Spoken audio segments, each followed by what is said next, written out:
From the TFNB Your Bank for Life studio. Now, it's time for the Smoke Show. Presented by IdealMRI.com. Premium quality MRIs, convenient, affordable. That's ideal. And by Texas Farm Bureau Insurance. We are Texas Farm Bureau Insurance, your insurance provider built by Texans for Texans. And we've been protecting families in our great state since 1952.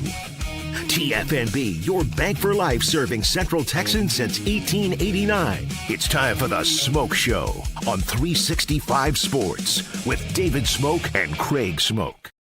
And we are off and running, and what a day it's been. Been here since about 6:30 or so. Some of us with a little drama earlier today that we'll get to. Craig Smoke, David Smoke, the Smoke Show, and we're inside the Star Cowboys headquarters in Frisco. And we've got a lot of guys been helping us out, from Garrett Ross to Rez, also to Houston Hall and Andrew Valade, Logan Bagessi. We're going to have retired Lieutenant General Rich Clark, who's the executive director of the College Football Playoff, join us here in about 15 minutes. Dave Aranda, Willie Fritz, Joey McGuire, Kalani Sataki, and others who will be a part of our show today. And Craig Smoke, Brett Yormark on the podium answering some questions. Joey McGuire started out early with him today. We'll have that full interview at 4, answering many questions. And your thoughts about so far? Yeah, I mean, maybe I missed it when you first started speaking, but did you say we're at Big 12 Media Days? Like, I don't know if you did or not. I mean, I did. Okay, I'm almost positive I did. That's why I said I didn't notice if you said at the very top. But yeah, here we are, Big 12 Media Days, and it's been quite the day. Been a long day already. Even though it's only mid-afternoon, we've been up since pretty early, and just having a grand old time. This yearly tradition of ours that's part of the countdown towards the actual season. So it's cool to be here and to see all the coaches and players walking around and everything. And the Texas Tech storyline, I think, is the one that's been the talk of the day for various reasons. I mean, the day started off with us specifically interviewing Joey McGuire, and I had a bunch of cameras come over because it was the first interview of the day, and obviously a lot of people are wanting to hear what he has to say. And then he continued to make the rounds and give other quotes, and then you had Brett Yormark having to deal with some Tech reporters asking him a couple of specific questions, and then how he answered that wasn't satisfactory for some people. And so there's been this back and forth that I've seen on Twitter involving Texas Tech fans and the commissioner. And so that to me has been kind of the story of the day. Everything else has been pretty chill and pretty business as usual. I'd say the other thing that I guess kind of stands out is Deion is definitely feeling a lot better than this time a year ago. Deion Sanders has his swagger back. He is looking like he feels good. He's talking like he feels good. And I don't know if that means anything for his football team, but he certainly has a more pep in his step than we saw the last couple times he's been around. So, yeah, a lot of Texas Tech talk today with the Red Raiders here, and just kind of how the media has handled that, and also how Yormark's handled it, for better or worse, and some fun Deion or some Deion energy, and the rest of it's just kind of your typical media day so far. Now, it is. Let's get to some of what has gone on so far today, and it has been busy. It will start with this. First of all, the Big 12 Media Days, they announced the relationship. They've already had mentioned Monster Energy drink, which I love the energy drink. It's the Monster Energy Big 12 football, and a lot of money involved in that, and basically branding Monster Energy with the conference. But let's get to Brett Yormark. And he was asked questions today about Texas Tech, some Texas Tech, I guess you could say, reporters asking him questions. He didn't really respond much to any of them, like maybe some people wanted to see him do. One reporter asked it was a lengthy question, and then Yormark asked him to repeat it, stand up, and then said something about, no, we're 16 strong, because they've been mentioned about 12 strong. And that was about why should Tech trust you from tortillas to Oklahoma State and banging the paddles. It was long-winded. But Yormark, he also said this is not the day for us to talk about Brendan Sorsby. I don't know if he actually mentioned Sorsby and Texas Tech. This is the day to celebrate the conference. Yeah, I'll try to clean up some of that, because it's that was a little bit of a mega mash of everything that was kind of said from every standpoint. I do want to circle back to the Monster Energy thing, because that's also, I guess, been one of the storylines today, is the conflicting opinions on whether that's a good deal or not, and whether that's worth the juice that they're getting out of that squeeze. But it is a new sponsorship deal, multi-year, $20 million annual sponsorship.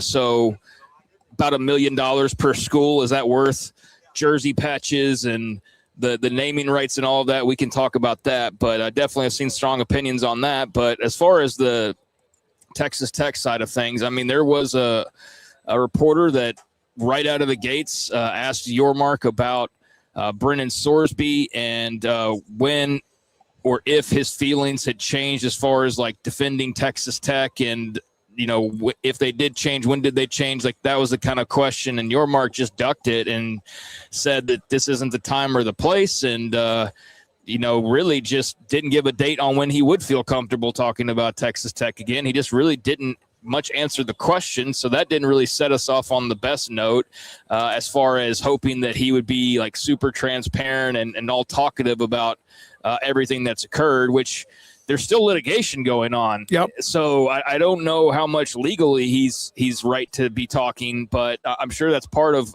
his hesitation. And then, so yeah, there was that question, which was a valid question, I feel like, from that reporter, and he just didn't get an answer. And Yormark shut it down, said this isn't the time or place, and this is a celebration of all the teams and football season and everything, and that's just kind of how he handled that, and you moved on. And then there was another guy who I'm seeing a lot of Tech fans that like really love this question, and I get why you would love it, because it's kind of going on the attack of the commissioner, which is what I think some Texas Tech fans want to see. I also don't think it was like as great of a question as people are making it out to be, but he had a written question, so you could tell because he was reading it off, like he was looking down at this paper to read off the question, and he said, Texas Tech got fined, and then eventually tortillas got banned. Yep. Oklahoma State had noisemakers that violated the noise rules, but they were given an exception. He said the Big 12 sued Texas Tech despite Brennan Sorsby never playing a snap. Why hasn't anything happened to Cincinnati? And then he went on to say, you talk about greater than 12. Why should Texas Tech fans believe that? So that's a lot that he said in that statement. And that's what everybody that I saw on the Texas Tech side there, not everybody, but quite a few people were like, yeah, great question. Way to ask that. And it's like, okay, can we actually unpack the question a little bit though? Like, I get that you like him just going after Yormark, so to speak, but the whole Oklahoma State comparison, well, do we really not understand the difference here? Do we not understand there was the paddles, the Oklahoma State, do we really not understand the paddles on the wall violating a noise deal and then get an exception? Okay, if you want to complain about the exception, okay, that's fine, but I don't know how in any way, shape, or form those are really similar to throwing tortillas on the field. Like, one's pounding the wall, the other is throwing stuff onto the field. Well, I mean, the Texas Tech fan base, which is incredibly loyal, they're not going to agree with anything about getting rid of the tortillas or not. They're going to, and yeah, using somebody, but it was a mess. It was a mess. It was a mess. I mean, I think there's plenty of Tech fans that we've seen that had no problem with them getting rid of it because they felt like it had worn out its welcome, and that at this point it was just more of a problem than it was a great tradition. But yes, there was an overwhelming number of Tech fans that loved the tradition. So yeah, they're upset about that. That's not my point. My point is, how is that the same thing? So I'm not trying to like get into the dirt on this report or anything, but that alone, I was just kind of like, well, it's not that great a question because that part of it doesn't even really make sense. It's not a good comparison. But that part, I was like, okay, whatever. That's false equivalency. But the Big 12 sued Texas Tech despite Sorsby never playing. It's like, do you remember what happened before the lawsuit? Do you remember the threat by Ken Paxton to the Big 12? Like, that's where the legal stuff came into play. It wasn't like the Big 12 came out and said, we're just going to sue Texas Tech just out of the clear blue because we feel like it. It was in response to a pretty aggressive, I guess, way of letter. Aggressive letter. But it was a couple of letters. And so that's why the Big 12 sued, because you told them if they dare do anything, you are going to sue them. And I still am going back to the $200 million figure that I keep remembering hearing. So that part of it, I was just like, well, you know why they sued, though, because you threatened to sue first. So I don't know what kind of point that was. And then there was the whole Cincinnati hasn't been punished, which I'm still of the opinion of like, okay, show me what they did and punish them. Like, I'm certainly not going, Cincinnati is innocent and they've done nothing wrong and leave them alone. Like, I'm just still waiting for the reason to punish them.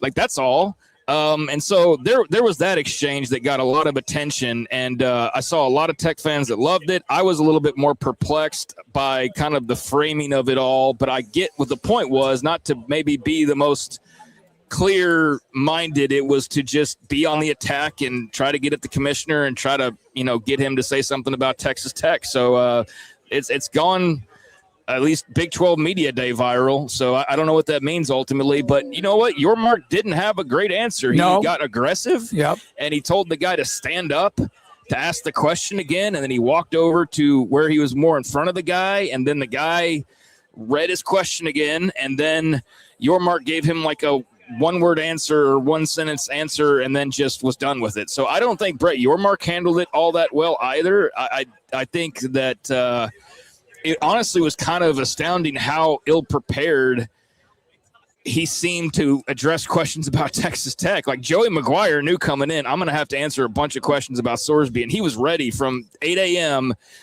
McGuire's been answering questions, no problem.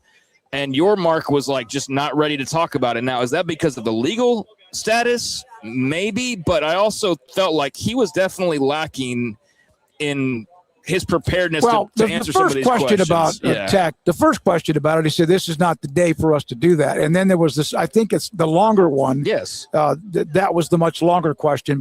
He probably could have said, I've already said today's not the day for us to talk about anything with that particular story or Brendan Sorsby or whatever. But you have to ask the question. I'm not so sure you have to write it down. If you mean what you want to ask, say it. I don't know if you have to get to the cliff notes or whatever. Yeah, that kind of was weird. And listen, if you're a Tech fan, you're pissed at him. Yeah, you're pissed at Yormark, and that's fine. Others have been pissed at commissioners before. That's fine.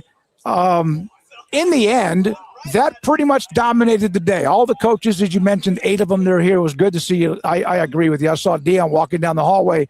Looks very healthy. Looks good. And it's good to see him being in a pretty good spot. So I don't know what else you can do to wrap up the Yormark press conference other than how you did it. I really don't. Well, that's why I needed to take some time to do it, to fully explain it to people and give them kind of what the deal was for those who may not have seen it. And the whole question at the end that was probably like the actual good question to ask was, and I don't know, I don't really like the way that it was asked, but, why should you talk about greater than 12, why should Texas Tech fans believe that or whatever? And Yormark then corrected him and said, well, I never said that. I said the strength of 16 or whatever his exact wording was. And that was just sort of awkward. And I don't know. I didn't think that was the best response. I didn't think that exchange was great for Yormark. Just came across kind of poorly prepared and a little bit off guard and kind of defensive, but not with any great response really. And he should have known coming into this that there was probably going to be some Texas Tech reporters that were going to be asking and throwing some things at him. I think the question just was sort of, like I said, I just felt like it was sort of jumbled, this multi-part thing, and not all of it made sense or fit together. So maybe that was part of it from your Mark's standpoint. I don't know. But, that has been the theme of the day, I feel like, is like Texas Tech media versus Brett Yormark. And like outside of this building, Texas Tech social media following Texas Tech media versus Brett Yormark. And that's been the widest or the most widely talked about thing today by far. And then, Dion looks great. Can tell he feels great. Kenny Dillingham, Eric Morris, Dave Aranda, the rest of the coaches that are here that we'll probably talk about at some point or another, or we'll talk to Kalani Sitake. They're just doing their thing, basically. I mean, nothing really super of note from most of those guys, but you knew Texas Tech was going to be the talk entering this thing, and it's definitely been that way so far. Here we are. Yes, he is Rich Clark, Executive Director of the College Football Playoff, joins us, and perfect timing, Craig, and we'll have all sorts of great guests the rest of the way. Hello, sir. How you doing? I'm good, David. How you doing? Doing really, really well. Good to see you, Craig. You too. The College Football Playoff, it's at 12. Yes, for the moment. And, do you go into those meetings when you know there's others who are also a part of it, right? There's the committee, whatever it is. Do you go into those meetings, think there might be movement, and sometimes walk away frustrated there's not enough movement, and then there's another meeting and then another meeting? I don't get frustrated with it. I just try to keep an open mind, because usually what happens is we go in, we think that maybe we've given them, enough information so that they can make their decision. But usually what happens is we give them a certain amount of information, things that we've researched, that we've dug up, that we've brought, schedules, whatever it is. And that usually drives another couple questions. And I usually go, man, we should have thought about that. We should have probably gone another level or something, but one commissioner will look at it from their perspective and they'll give us something else that we need to give to them. So I would rather them keep asking questions instead of making a decision that's not good for college football. And I'm perfectly good with coming out of there and having to go back to the well and bringing them some more information. How would you best describe where we are currently with the discussion about the playoff? So I would say currently where, there is a big appetite for more access. So an appetite for expansion. The question is how much expansion? And 16 and 24 are the two prevailing ideas. Some commissioners lean more one way or another, but I think they're all pretty open-minded about it, and they don't want to make a bad decision. But it's very clear that some of them have, strong opinions one way or another. But they also know if they don't decide to expand, that we're going to stay at 12. And they know that they're in a good place where they don't have to rush to a bad decision, because we're in a good place already.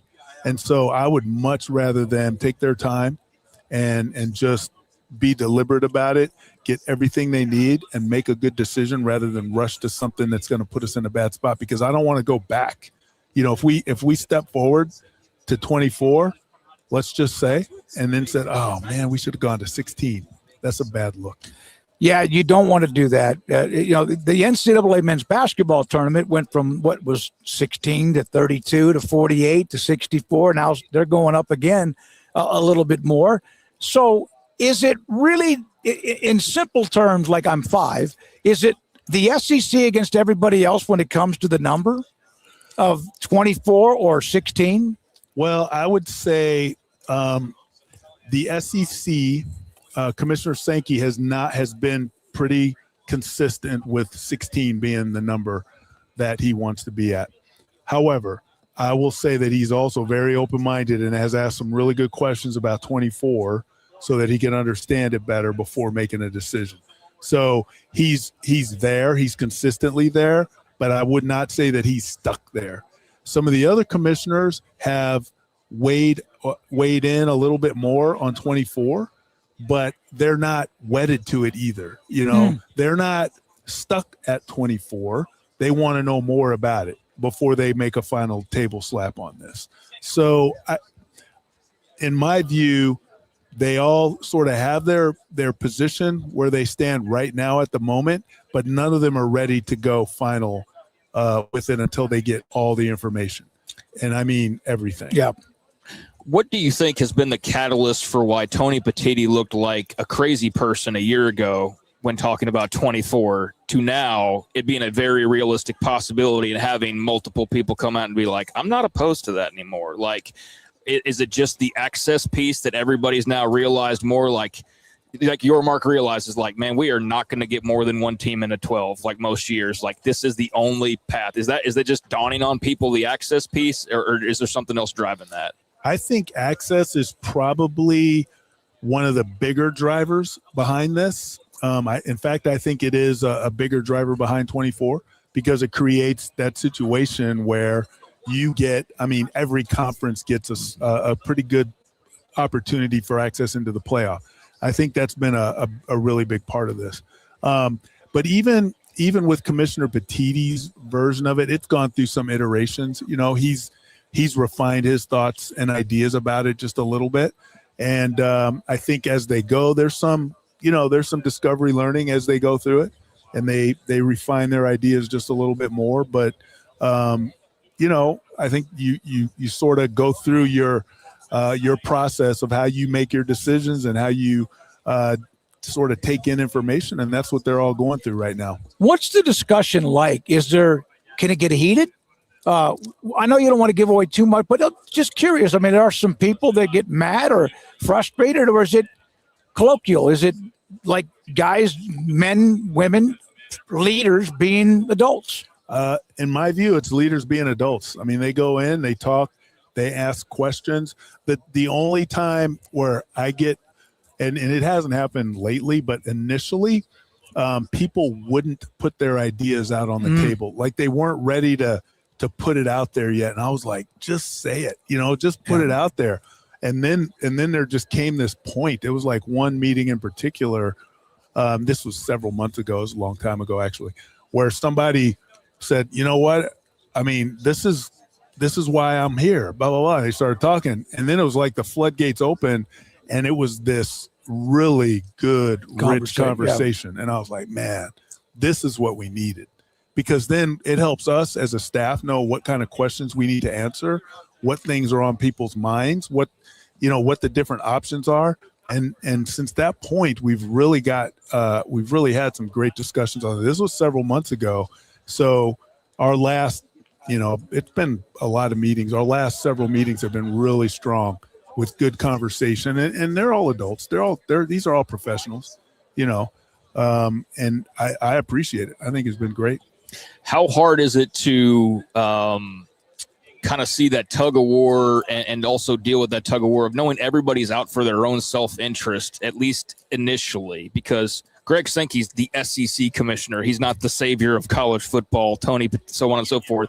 So going in knowing that, but also I think everybody's probably got a love for college football that they want it all to be great. So what's that sort of seesaw like in your mind? Yeah, so the way I look at it, they get paid by their conferences. Yeah. They have to represent their rooms, the ADs and the coaches in the rooms, and they all do that very well.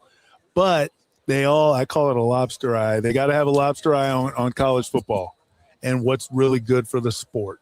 And that's when they talk about things like, well, what's the calendar look like? What's this going to do to bowl games? What's this going to do to the regular season? So they bring up the other issues that have to be considered, not just the ones that are going to be good for their conference. And so I liken it to Congress. Congressional members, senators, congressmen, they have to represent their states or their districts, but they also got to do what's right for the country. And there's a balance there, and they have to figure that out. As professionals, as elected politicians, they have to do that. Just like our commissioners, they got to do that too. They are hired by their conference. If they don't represent their conference, they're not doing their jobs. But they also have to represent college football. And I think they do that well. And they try to not be so parochial in their decision making, but while still representing their conference in a good way. So what's the drawback? To what? To getting it on the table and voting to either make the decision, do the 24, stay at 12, go to 16. What is it? Just because there's still so many questions out there? I think there's still a few questions. We've narrowed it down quite a bit, but they need more fidelity on some of these questions because, like I said, they do not want to make a decision that they're going to regret later. And they don't have to make a decision until December 1st. And that's for the 27 season. This season is locked in. We're doing 12 this coming season. So this decision would be for 2027 season. So they have to have that decision made by December 1st. So they still have time. And they want to use it. Like they don't feel like they have to rush into this. And we spend a couple hours each time we get together talking about this, looking at different things. We have different people that come in and brief things. We bring some experts in on different things to help us work through some stuff. So, I wouldn't say that there's necessarily a holdup, but there's not a rush. They haven't hit that deadline, and they still have a little bit of time. How much do the networks get involved? Because the number, or are that's not even on the table? We don't bring the networks into at the all. discussion. No, we don't.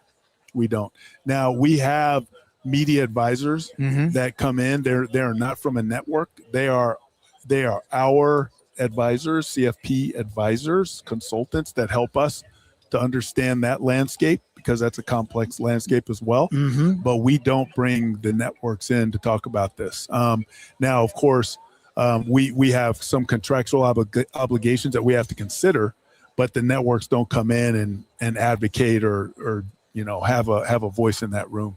It seems like 12 got a lot more popular once the topic became about a bigger field, like amongst the fans. And I think it was also just seeing more evidence of a 12. So if y'all aren't able to make a decision, I think there is a large portion of college football fans will be like, great, 12 again. What were your impressions on seeing another round of 12? Man, I loved it. I thought last season, the regular season was just spectacular, I thought. And then the playoff just capped it off in such a good way.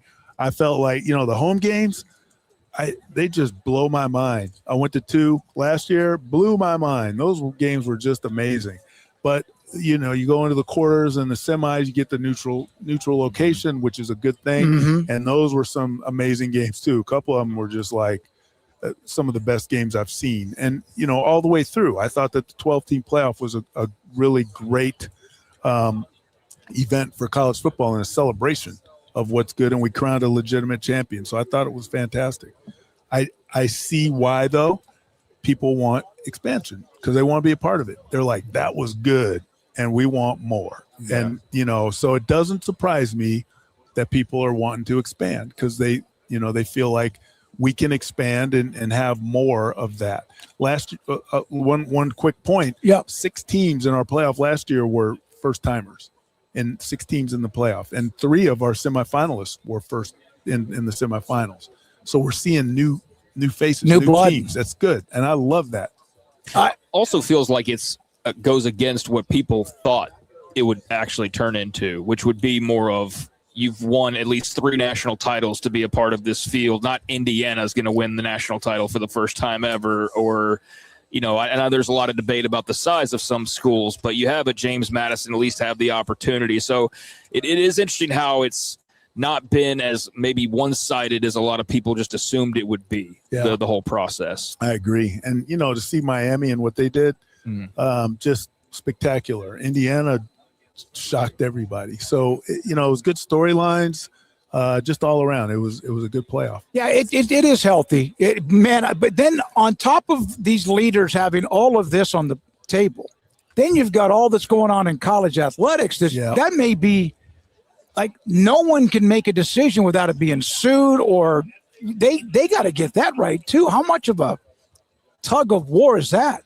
Well, that's one thing that our staff has had to realize. Like, we want them to get together with us and Mm-hmm. and make a decision on the format.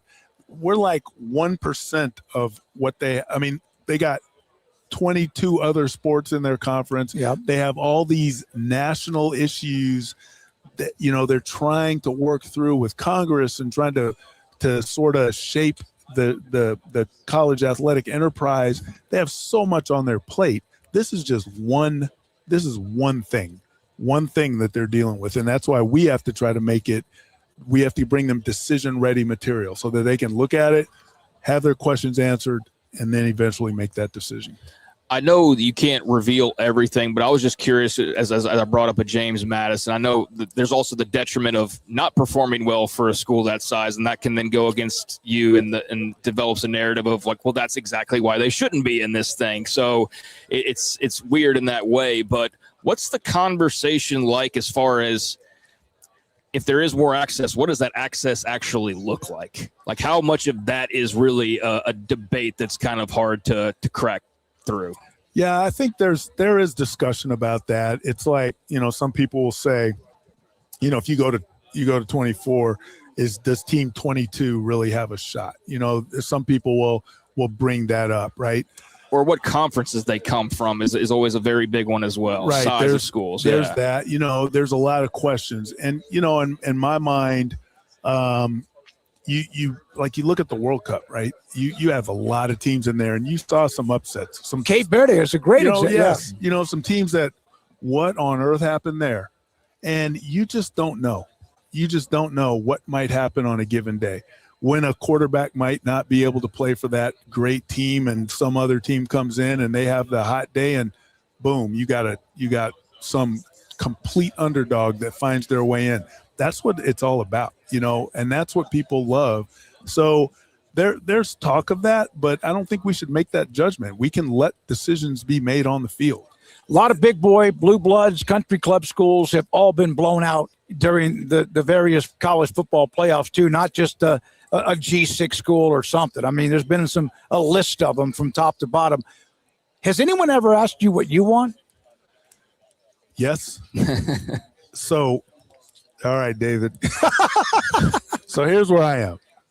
Okay, I'm a military guy, right? Uh-huh. And in my former life, you'd go into a room and we're talking about some operation that we have to run. And the ultimate commander goes, all right, General Clark, come in, brief us on our options to execute this. And so you give them a couple of options, right? And the one that you really like. But you give them the options and you present options that are viable, because don't give him something that's not going to work, because he might pick it, right? Mm-hmm. And so you give him those options, but you don't lock in. Even if you like one of them, don't lock in, because if he picks the other one or one of the other ones that you don't, you got to own that walking out the door, and you have to execute that violently. And so I am able to walk in and go, here's the options. These are the pros and cons of these options. And I may have one that I like, but it's the one that I have to execute. And right now, 12. I love 12. Yeah.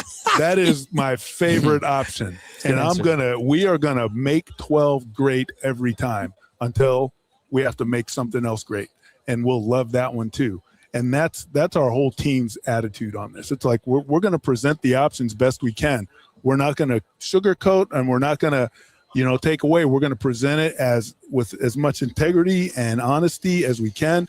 Let them make a good decision, and whichever decision they make, we're going to love that decision. And when we walk out the door, that's our decision, and we're going to go get it done.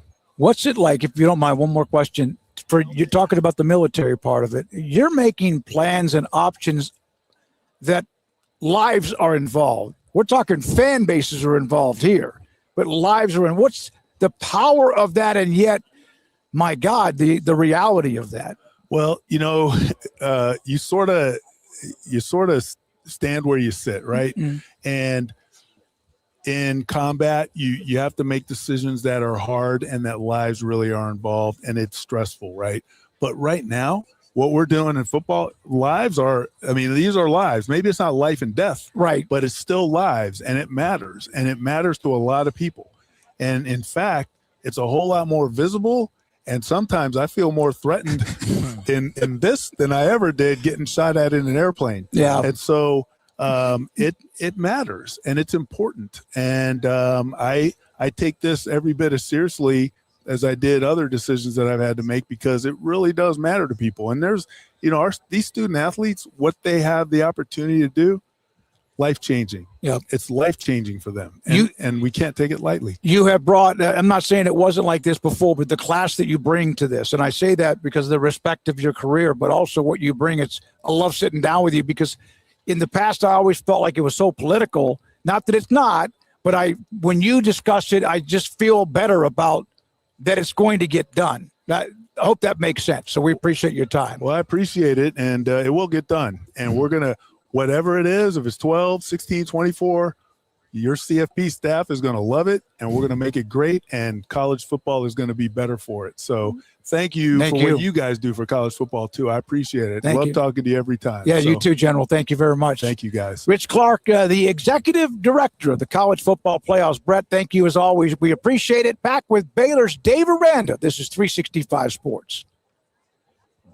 I'm Dana Hassel, President and CEO of American Bank. Waco is a great place for business, and for more than 70 years, American Bank has been the bank for business. We continue to invest in our growing community with state-of-the-art branches conveniently located to serve you within minutes. Our experienced bankers, lenders, and decision makers work directly with business owners like you every day, providing tailored solutions, timely answers, and local insights face-to-face. Schedule a meeting with one of our bankers today and find out what makes American Bank the bank for your business.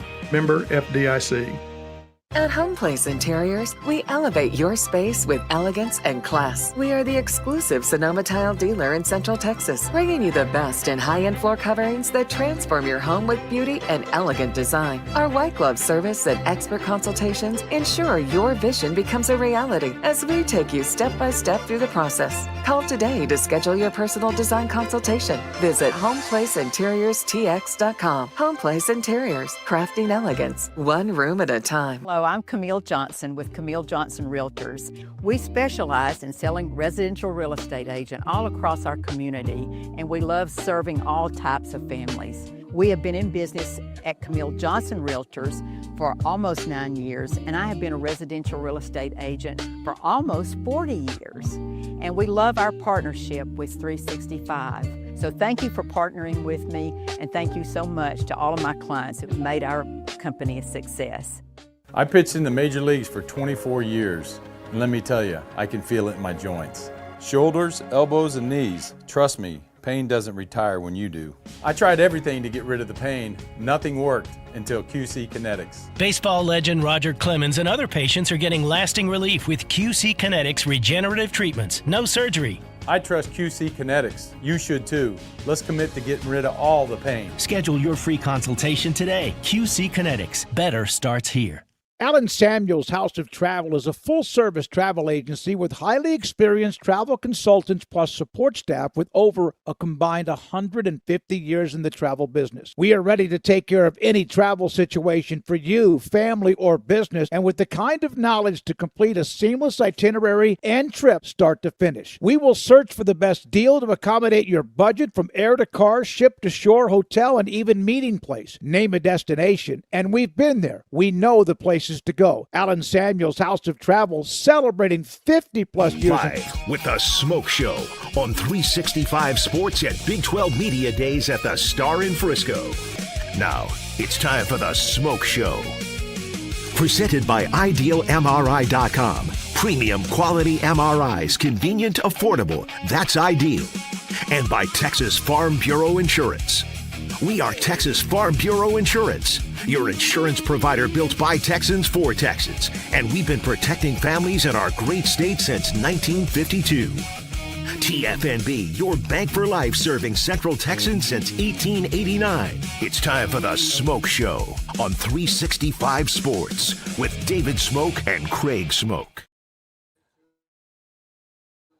All right, we're back in Frisco at the Star. Big 12 Media Days. Craig Smoke, David Smoke, and Baylor football coach Dave Aranda joins us. London, England, I saw. Yeah. You and the family. Yeah. That was recently, correct? Yeah, I was in Dublin yesterday, so I got in last night. And so we're on different time zone right now, but we're rolling, man. Caffeine helps with that a little bit. You and the coffee. That's exactly right.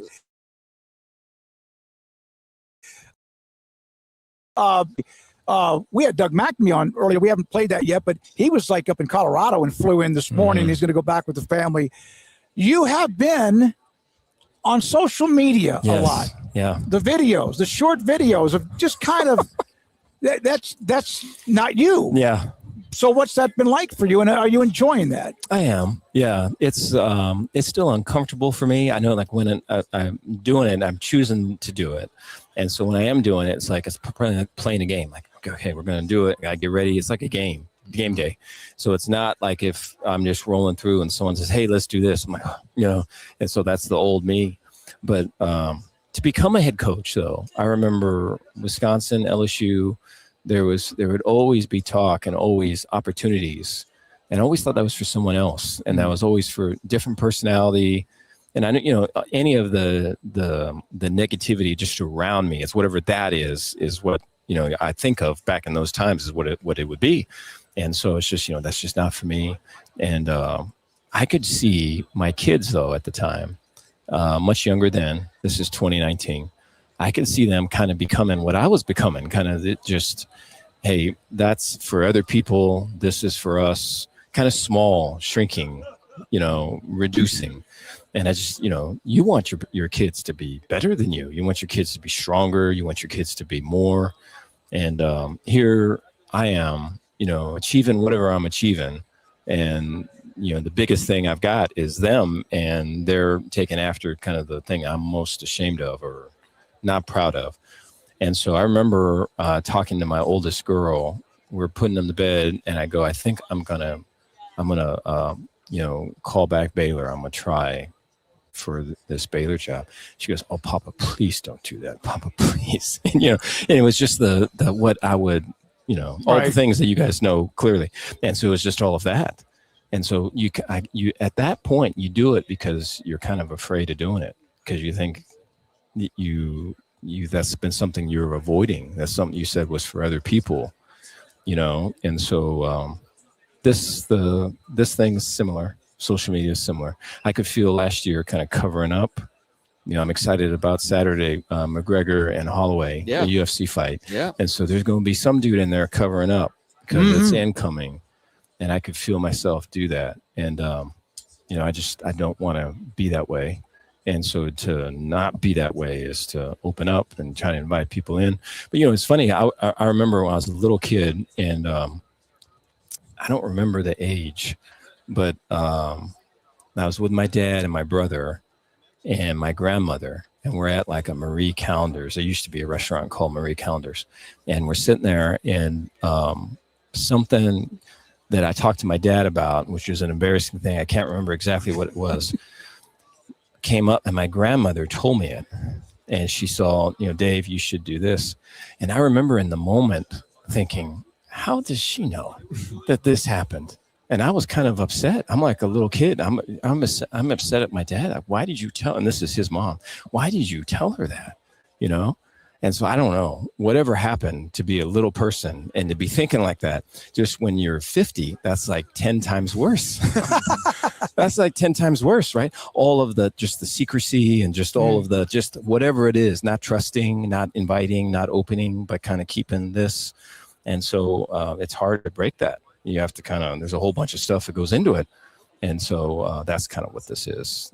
Yeah. Well, I think that your approach to it is very you, so it fits. It's you sharing your wisdom or just a thought that you have. You're not trying to be like just commenting on every little thing or whatever. So I do like your approach to it. I can totally see where you're coming from, how it's probably not the most comfortable thing, but it's good to get out of your comfort zone. Yes. So yeah, I like kind of the path that you're sort of finding for yourself, because social media is, as you know, you're actually the smartest guy in avoiding it.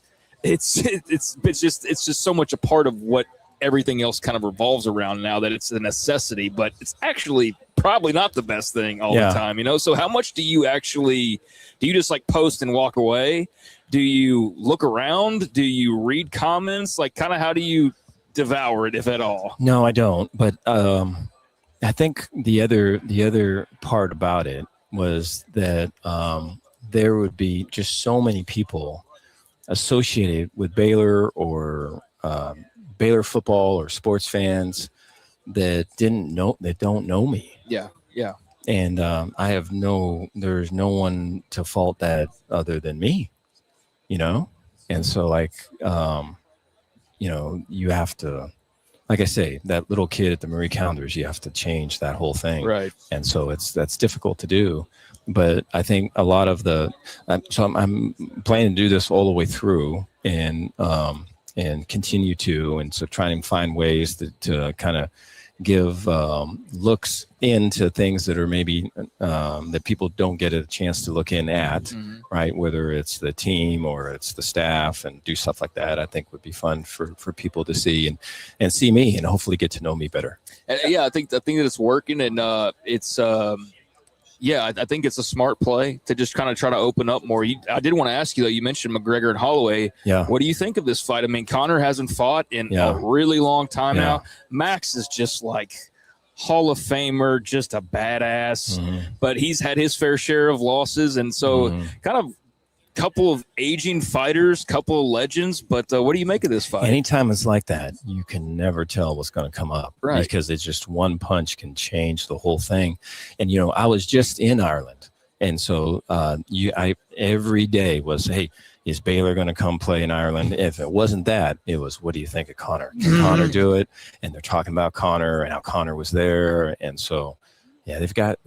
I'm thinking Conor now. I'm thinking that there's enough hate, and it would have to be in that first round. Yeah, it'd have to be in that area because Max is really smooth. Max is a fighter's fighter, and Max at a point in time had probably the best hands in terms of like boxing of any of the UFC guys. But he's been in a bunch of wars. You never know when so much. You never know when it's one war too many.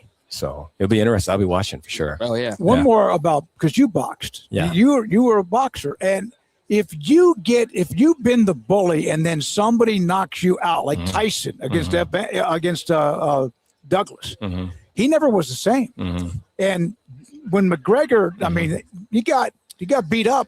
How much does that? How can you clear that out of your skull? I think Justin Gaethje is a great example of that. There you go. I think just unbelievable example, and I've talked about that example with our team about just how there's an interview where he said he was, on the ambulance going back. It was 40 minutes after, and he woke up and you could see his mom's concern, and he didn't know what happened, and he goes, "Hey, did I get knocked out?" And he goes, "Yeah." And the guy goes, "Yeah, you got knocked out." And he goes, "Well, good for him." He says that, but it's like that part of you that's got that graciousness for your opponent, but also the fight to never let that happen again. And for your mom to see that and be in that spot, like that's it right there. The balance of those two things, of both the person and the fighter, I think is what we strive for. And he showed it. And to come back the way he did, and just like, I think what's so cool about that fight, particularly the Gaethje fight, was how he walked into that octagon. Like he owned it, right? And so that has so much to do with how he walked off of it. That's so important for us in our first game. Hey, this is what the locker room is going to be like. This is how I'm going to show up in the locker room at the Superdome. This is how I'm going to walk this tunnel. This is the energy I'm going to bring. This is how I'm going to show up in the tunnel. This is how I'm going to be in pregame. This is what it looks like. So we have a video of the locker room, the walk, the stadium. So our guys can visualize that and see that, because there is a bit of movie Hoosiers in this, and like, hey, the size of all this thing and all of that, and we want that to be home base for us and not a thing. And so we're working on that right away. But the walk for Gaethje, when he owned it, everything about that thing, he owned it, and that's going to have to be us too. Do you have any type of prediction? Do you think are you a Holloway guy more than a McGregor? I assume so. Yeah. I remember when I was in Hawaii coaching, it was BJ Penn back then. Oh yeah. And so he was at the top, but Holloway was coming up, and so you would see Holloway. And so I've always been a fan of his. Yeah, it's tough. He's hard not to root for. He's just a great fighter, and he loves fighting, and he just seems to be all about the right things. Yeah. Speaking of which, we had Kyler Jordan over here earlier, and he almost got like emotional talking about you and your leadership and just the bonds and how he could have left and he hasn't. He's riding this thing out. And can you just give us your perspective on Kyler Jordan and what he's meant to this program and what you're expecting from him? And just y'all's relationship, because clearly he's invested in Dave Aranda, and he's a Dave Aranda fan. Kyler has developed. So from where Kyler was when he first got to Baylor to where he is now, that boy has developed, and his skill set. He's one of our best pass rushers, if not the best. And that's been hard work with him. And that's been effort, and that's been study, and that's been doing stuff when no one is really looking or watching or appreciating. And now it's paying off. And that's so cool, because that's always the goal. It's hard to get to it. There's so much now that gets in the way of that, whether it's losing, or it's money, or it's departures or firings and all that. And so he's made it to the part now to where he's a weapon, and so his play in the spring was Caden Siraki on offense and Kyler Jordan on defense are playing the best ball they've ever played. And so there's a lot of confidence with them. And so, to have that on the field and then off the field, to be the leader he is, he's about to get married here in a little bit, but to be the person he is and to be able to illustrate what that looks like to the younger guys coming up is important. You and I sat in your office, it's been a couple of months ago, no cameras, no microphones, just talking a little bit about life, football, et cetera, the program, where it is, what it needs to be. And you're doing a lot of this. And then the Kyler, he was fantastic. He really was. But in the end, you got to win. Yes. You have to win. Yep. And I think a lot of people want you to win, and I know you want to win. So how does it translate to winning? Well, I think like last year, not winning. And so then you go like, what are the things that have to change? Like, what are the things? And so there's a lot of time to look at that. And so the things that came out of that was that I need to be a head coach. I need to get out of defense. I need to be involved on the three sides. Like, hey, if this is what we say we're going to be, this is the work we're going to do daily to be that. And then the culture part of being with the team, leadership lessons, and just togetherness, and just really culture teaching from the beginning. In January, it started from January all the way till now. It started with the leadership council. There's 16 guys that the team voted for, and each guy had 3 votes. So it was, who's the leader in your academic class? Who's the best leader on the team? Who's the leader in your position group? So what that gave us of the 16 was like, hey, there's a freshman, there's a sophomore, junior, senior. Hey, here's an outside backer. Here's an inside backer. Here's a receiver. Here's a tight end. And so he had everybody from everywhere kind of in there. And we went through a book called, Captain Class. And so that was a book about, here's some great teams. And they're kind of being propelled by captains.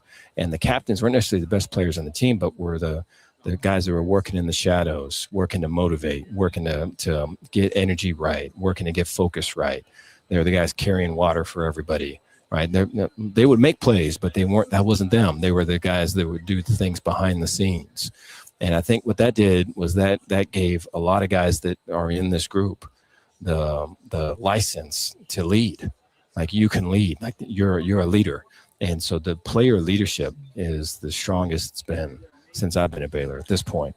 And then from that leadership council, the team voted from the 16 to the 6 captains. Those are the guys that are here today. So it gave me the ability to do all of that. I think Joe did change in the defense and more zone coverage. It simplified it. We were much more matchy, and there's pattern reads and progressions and all these things after the snap. A lot of Joe stuff is prior to the snap, thinking and talking. Then once the snap happens, it's simple, where he just gets to zone landmarks, gets to adapt and plays football. So guys can play faster and all that. I think we invested more than we've ever had. I think Doug's been a huge help with that and really pushing and advocating to get us more. It's a race to the top. More is NIL money. Yes. Yeah. And so he's been a real strong advocate that way. And it's needed, to be able to get some of the guys that we got. And so that's been strong. And then, the development of the team inside out as opposed to outside in. The receiver group we had last year was really good, but we paid for that, we paid for that, man. Yeah. There's too much money there. And that's on me. There's too much. That was at the sacrifice of the line of scrimmage, really. And so now you're spending money on O linemen and D linemen. And then when you're doing that, you don't have the flash that you had last year on the outside. because there's a limited number that we're working with. And so then, hey, all these hog mollies and all this other thing, this has to go. We're going to make this go. There's no choice. This is going to go, right? And so you identify those guys from the start, and then you say, hey, we're going to run the ball. If everything is set up where the defense is where they need to be, like no one tripped and no one busted, everyone's where they need to be, and we ID it right, so we're right and they're right, that needs to be 3.5 to 4 yard gain for the Baylor Bears. Whereas 2 years ago, that was the case. Last year, that was a 1 yard gain. Yeah. You know what I mean? And the other way against the defense, it was a 7 yard gain. Yeah. Correct. Yeah. Yeah. So like defensively, we would have everybody in the right spot, and it was 6 yard gain. Everyone's doing what they're supposed to be doing. It was a 6 yard gain. And so you have to invest money into that, and you have to be able to find guys that love football, that have an edge, that were captains when they were in high school, that were leaders on their team, and then bring them to you, get them together, and come under a vision and come together. I know the most widely talked about part of the team this offseason is DJ Lagway and the pickup of him. And I heard some of your comments earlier about him on the VR machine and just how much time he's spending. But I've asked you before at Media Days of like, well, why did you choose to bring these guys? You just said they're captains. So him being a captain already, not just because he's the quarterback, but because he's obviously earned that. That's a good sign for Baylor fans out there. But what's that been like, the experience of coaching him these last few months? He's got a chip on his shoulder. I think there's a lot of energy there to be used. We just got pointed in the right direction. He has got really talent at engaging on the football field. And so, Sawyer, really strong relationship guy. A lot of Sawyer's connection would come off the field, and it would kind of carry over to on the field, but it would be off the field connection for Sawyer. A lot of DJ is on the field. And so he'd be, talking through football to make connections, and then it would bleed off the field. And so he's the best I've been around at connecting on the field. And so he's taken the O-lineman out to eat. He's taken the receivers to Florida during spring break to throw with them, And so just the ownership of the team and bringing people with him, they want to roll with him, right? They got his back. And I think that's the thing for DJ, because I think, I used the term straitjacket earlier. I don't mean it in a demeaning way to anything or any program or any of that. It's just that he was you could feel just very closed off when he came. And it's from the experiences that he went through. So to get it to where he opens up, kind of similar maybe in some ways to me, where he can open up and trust and kind of express himself and be free. I think for DJ Lagway, if he plays free, Baylor wins. I know you got to go. Your football team physically, yes or no? Yes. Better? Yes. Better. Like you match up with other people, you're going to look like a football team. Yes. Yeah. Thank you very much. Appreciate it. Thank you. Dave Aranda, Baylor football coach with us on 365 Sports. Thank you very much. When we come back, we started the morning early, getting here, setting up, and then at 8 o'clock sharp, Texas Tech football coach Joey McGuire dropped by. And that is next. Houston's Willie Fritz, Oklahoma State's Eric Morris, and BYU's Kalani Sitake. And that's not it. From Big 12 Media Days in Frisco, this is 365 Sports. I'm Dana Hassel, President and CEO of American Bank. Waco is a great place for business, and for more than 70 years, American Bank has been the bank for business. We continue to invest in our growing community with state-of-the-art branches conveniently located to serve you within minutes. Our experienced bankers, lenders, and decision makers work directly with business owners like you every day, providing tailored solutions, timely answers, and local insights face-to-face. Schedule a meeting with one of our bankers today and find out what makes American Bank the bank for your business. Member FDIC. At Home Place Interiors, we elevate your space with elegance and class. We are the exclusive Sonoma tile dealer in Central Texas, bringing you the best in high-end floor coverings that transform your home with beauty and elegant design. Our white glove service and expert consultations ensure your vision becomes a reality as we take you step by step through the process. Call today to schedule your personal design consultation. Visit homeplaceinteriorstx.com. Home Place Interiors, crafting elegance, one room at a time. Hello, I'm Camille Johnson with Camille Johnson Realtors. We specialize in selling residential real estate agent all across our community, and we love serving all types of families. We have been in business at Camille Johnson Realtors for almost 9 years, and I have been a residential real estate agent for almost 40 years. And we love our partnership with 365. So thank you for partnering with me, and thank you so much to all of my clients who have made our company a success. I pitched in the major leagues for 24 years, and let me tell you, I can feel it in my joints. Shoulders, elbows, and knees. Trust me, pain doesn't retire when you do. I tried everything to get rid of the pain. Nothing worked until QC Kinetics. Baseball legend Roger Clemens and other patients are getting lasting relief with QC Kinetics regenerative treatments. No surgery. I trust QC Kinetics. You should too. Let's commit to getting rid of all the pain. Schedule your free consultation today. QC Kinetics. Better starts here. Allen Samuels House of Travel is a full-service travel agency with highly experienced travel consultants plus support staff with over a combined 150 years in the travel business. We are ready to take care of any travel situation for you, family, or business, and with the kind of knowledge to complete a seamless itinerary and trip start to finish. We will search for the best deal to accommodate your budget from air to car, ship to shore, hotel, and even meeting place. Name a destination, and we've been there. We know the places to go. Allen Samuels House of Travel, celebrating 50 plus years in business. Find us on Facebook or at houseoftravelwaco.com. Live with the Smoke Show on 365 Sports at Big 12 Media Days at the Star in Frisco. Now, it's time for the Smoke Show. Presented by IdealMRI.com. Premium quality MRIs, convenient, affordable. That's ideal. And by Texas Farm Bureau Insurance. We are Texas Farm Bureau Insurance, your insurance provider built by Texans for Texans. And we've been protecting families in our great state since 1952. TFNB, your bank for life, serving Central Texans since 1889. It's time for the Smoke Show on 365 Sports with David Smoke and Craig Smoke. In Frisco, Cowboys headquarters, Big 12 Media Days. David Smoke, Craig Smoke, and Joey McGuire, head coach at Texas Tech. How you been? Not busy at all. No, not at all. No, I'm good, man. I mean, talking season is almost over. You know, I love coming.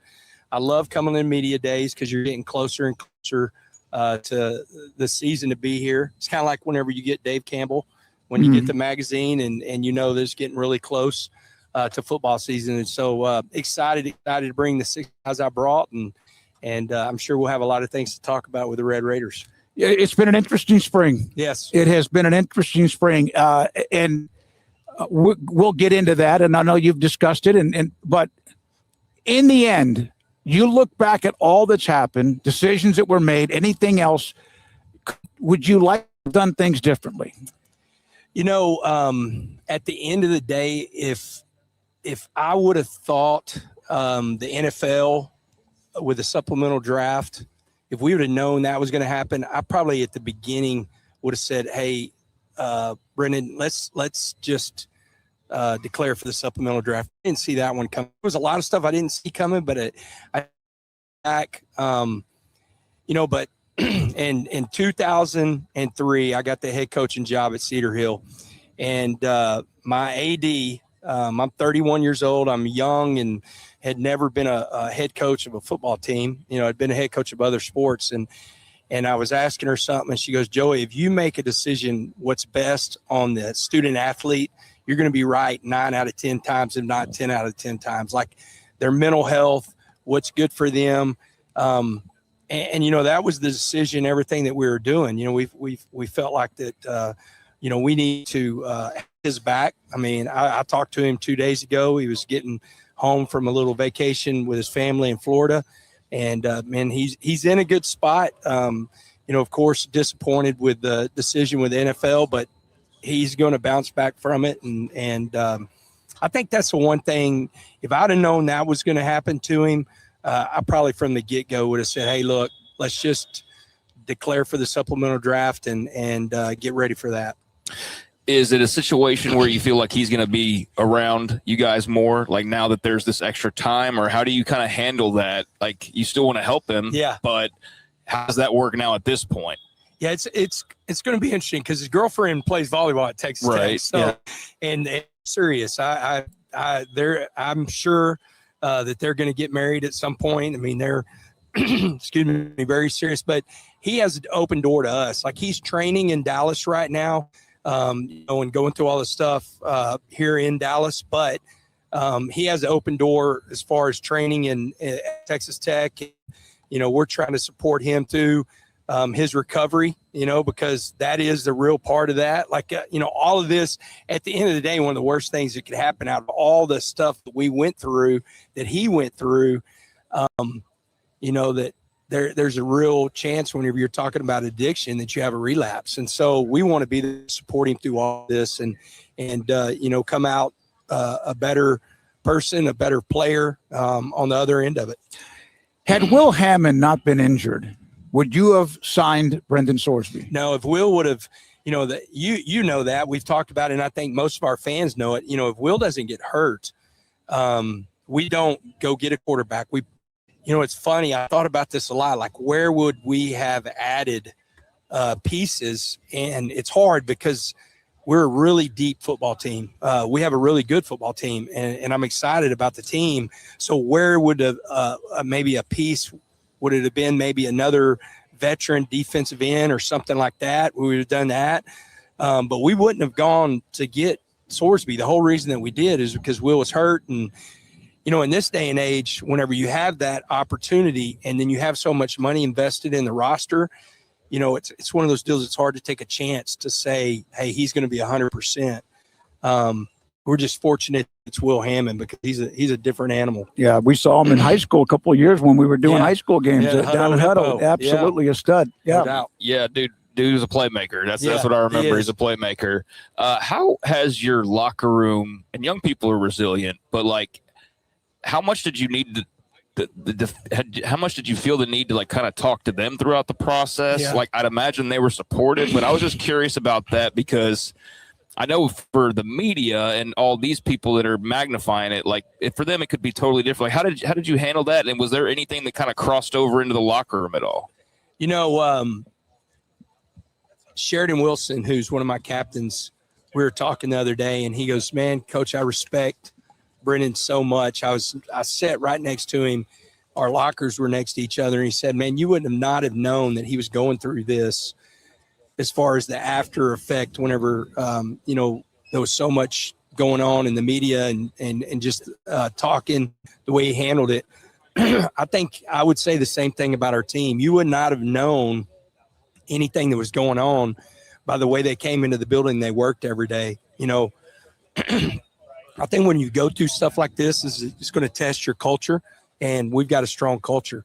We've got a really strong group of leaders, and the one thing that brings the team together more than shared success is shared adversity. And this has only made our team closer, which for me is exciting. For everybody else, that could be a scary thought. I have a question, and I want to get to the team you have, but obviously first time we've sat down with you since all of this happened, but due diligence, how much is it on the school recruiting a player to now almost, especially when it's a big time commitment, to like the NFL will know if you broke your finger in 5th grade, I mean, how much can you do? And I know that even Brendan admitted that he was hiding it and was not telling the truth. But where could that have gone better, in your opinion? And that's a loaded question. No, that's a great question, because if you could have found it, then the 2 previous schools would have probably known about it, right? Right. And so that's one thing. But we've thought about this a lot. And this is, I think, as a whole, the industry, I don't know if it was LSU that was using a couple of different people or what. I think I could be totally wrong, but I talked to a former investigator because, we've got to start looking at, with guys that have any contract, but whenever you're talking about, millions of dollars of doing the investigation, and he was an ex-NFL investigator, and he told me, Coach, I don't know if I would have found this. And I think maybe a couple things. Whenever NFL finds it, they have a long period of time to look. The transfer portal is like speed dating. So you've got about a week to try to find everything, right? If I go back and look, I've known Jamie Sorsby, his dad, for 23 years. Mm-hmm. He knows most every high school coach in the state of Texas. And I did not know Brendan, but I knew his parents, his family, the things that I know about that young man, just his character. We felt great about it, and it could be at some point at 30 for 30. Right now, it is going to be on Paramount Plus. Oh, yeah. So, it's going to be interesting to see. But the question, though, is we have to, as a group, really start digging into how could we find because we already do all the medical stuff, that you have to, put that out before you sign or anything like that. And I think most people were doing that. But this was something totally different. Go ahead, Craig. So I wanted to follow back up on the supplemental draft just so I understand. By him going out when you would have originally suggested, would have just the storm would not have occurred the way that it did? Would that have been easier entry for him? Like, what would have been the difference in making a decision then versus how it unfolded in reality? Yeah, the thing, after reading the commissioner's statement, part of his statement that I read was that he didn't feel like he owned up to anything. Right, okay. And so maybe not doing anything as far as an injunction or anything like that, maybe that allows him, to be in, what's crazy, we met with, I had calls almost every day, 3 or 4 different teams calling. And then we had a Zoom meeting with 55 different NFL personnel people because they assumed that there was going to be a supplemental draft. And so as far as the teams, they were surprised too. Joey, how much of this, obviously it got steamy, intense. Yeah. How much of this do you regret anything? And then secondly, you guys took a beating. Yeah. But that's going to happen because we're in a time, and in some cases probably that was valid. Yeah. How much does that even on your radar, the beating that you took, what people said about you or Cody or Kirby or anybody else at the school?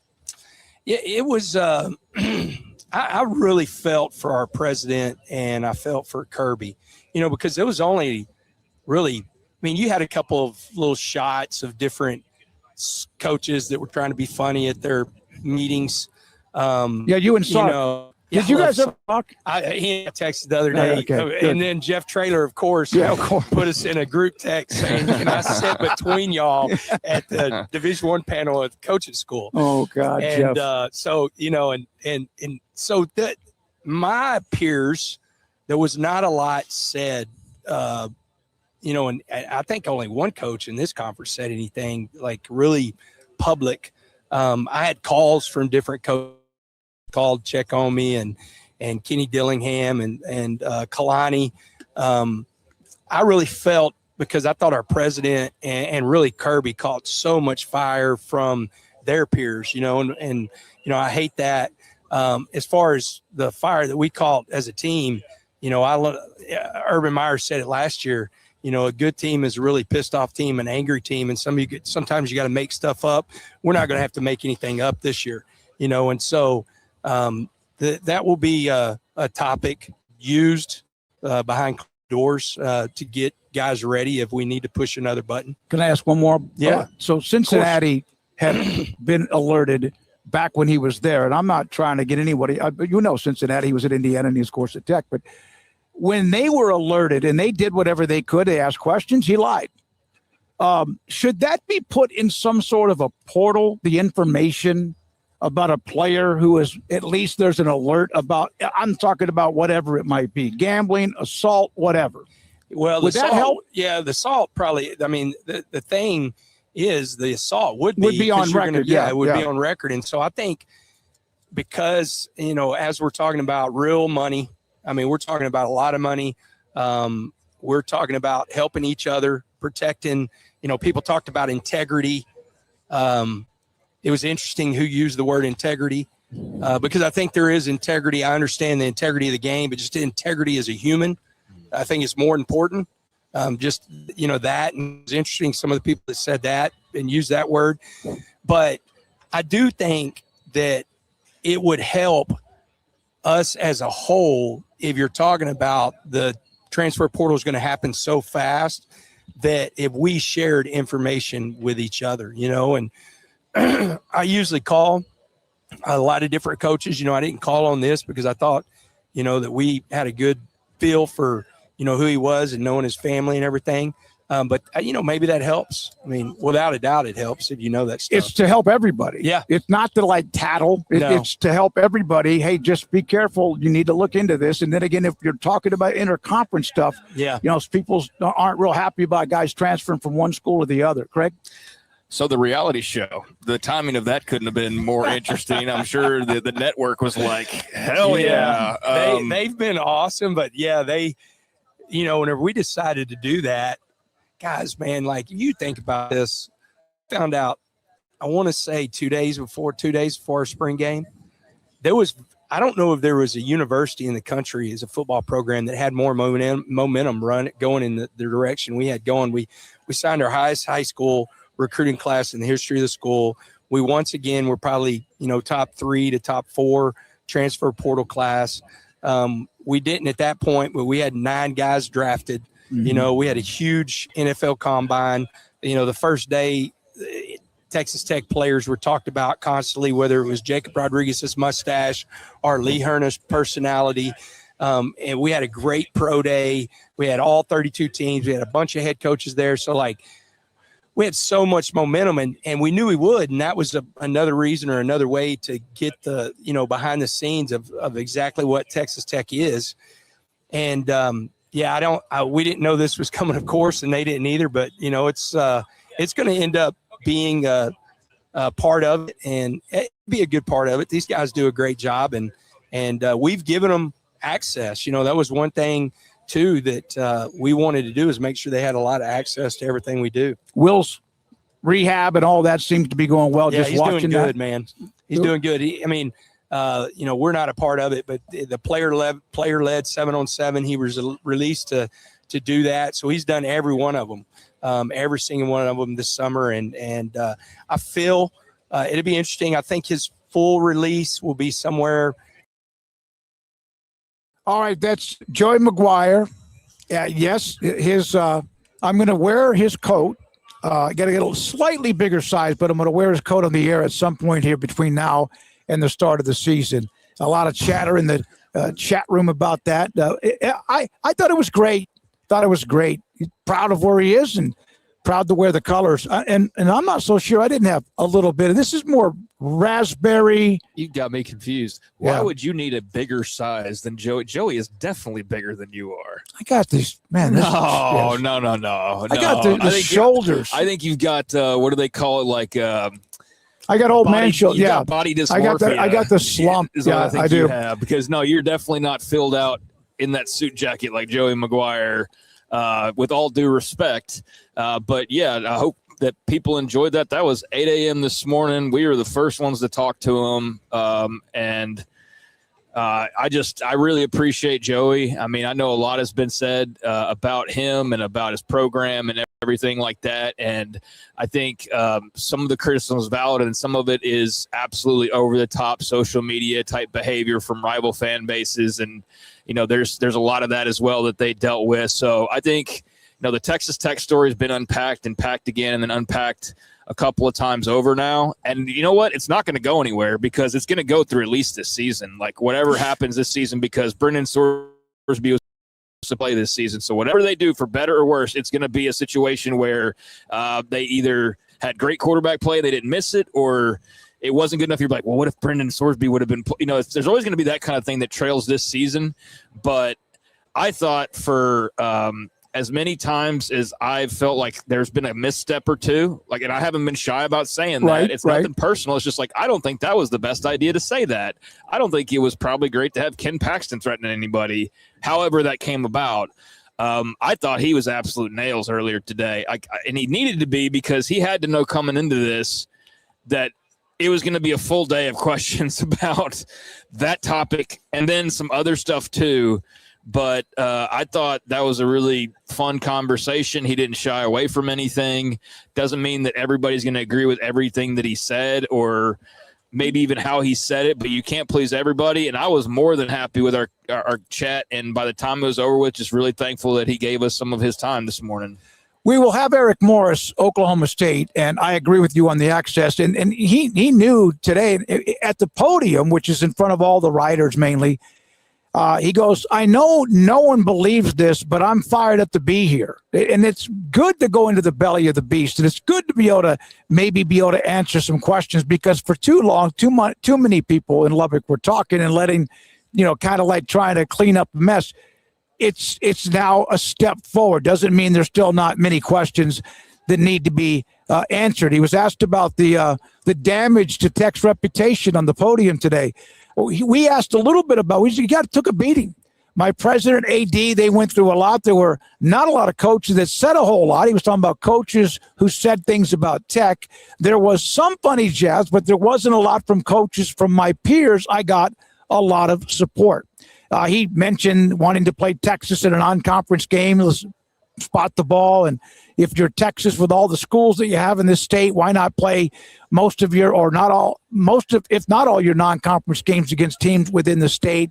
And he said to us that he and Sark had traded some text messages, and then Jeff Traylor got the three of them involved, knowing Jeff and his sense of humor, which was cool as well. So good stuff, and hopefully you enjoyed it. And now, when we come back, it's going to either be Oklahoma State's Eric Morris, or we have a really, as always, good sit-down with Houston's Willie Fritz, Kalani Sitake, and more.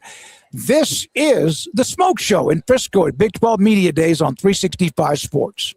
I'm Dana Hassel, President and CEO of American Bank. Waco is a great place for business, and for more than 70 years, American Bank has been the bank for business. We continue to invest in our growing community with state-of-the-art branches conveniently located to serve you within minutes. Our experienced bankers, lenders, and decision makers work directly with business owners like you every day, providing tailored solutions, timely answers, and local insights face-to-face. Schedule a meeting with one of our bankers today and find out what makes American Bank the bank for your business. Member FDIC. At Home Place Interiors, we elevate your space with elegance and class. We are the exclusive Sonoma tile dealer in Central Texas, bringing you the best in high-end floor coverings that transform your home with beauty and elegant design. Our white glove service and expert consultations ensure your vision becomes a reality as we take you step by step through the process. Call today to schedule your personal design consultation. Visit HomePlaceInteriorsTX.com. Home Place Interiors, crafting elegance, one room at a time. Hello, I'm Camille Johnson with Camille Johnson Realtors. We specialize in selling residential real estate agent all across our community, and we love serving all types of families. We have been in business at Camille Johnson Realtors for almost 9 years, and I have been a residential real estate agent for almost 40 years. And we love our partnership with 365. So thank you for partnering with me, and thank you so much to all of my clients who have made our company a success. I pitched in the major leagues for 24 years, and let me tell you, I can feel it in my joints. Shoulders, elbows, and knees. Trust me, pain doesn't retire when you do.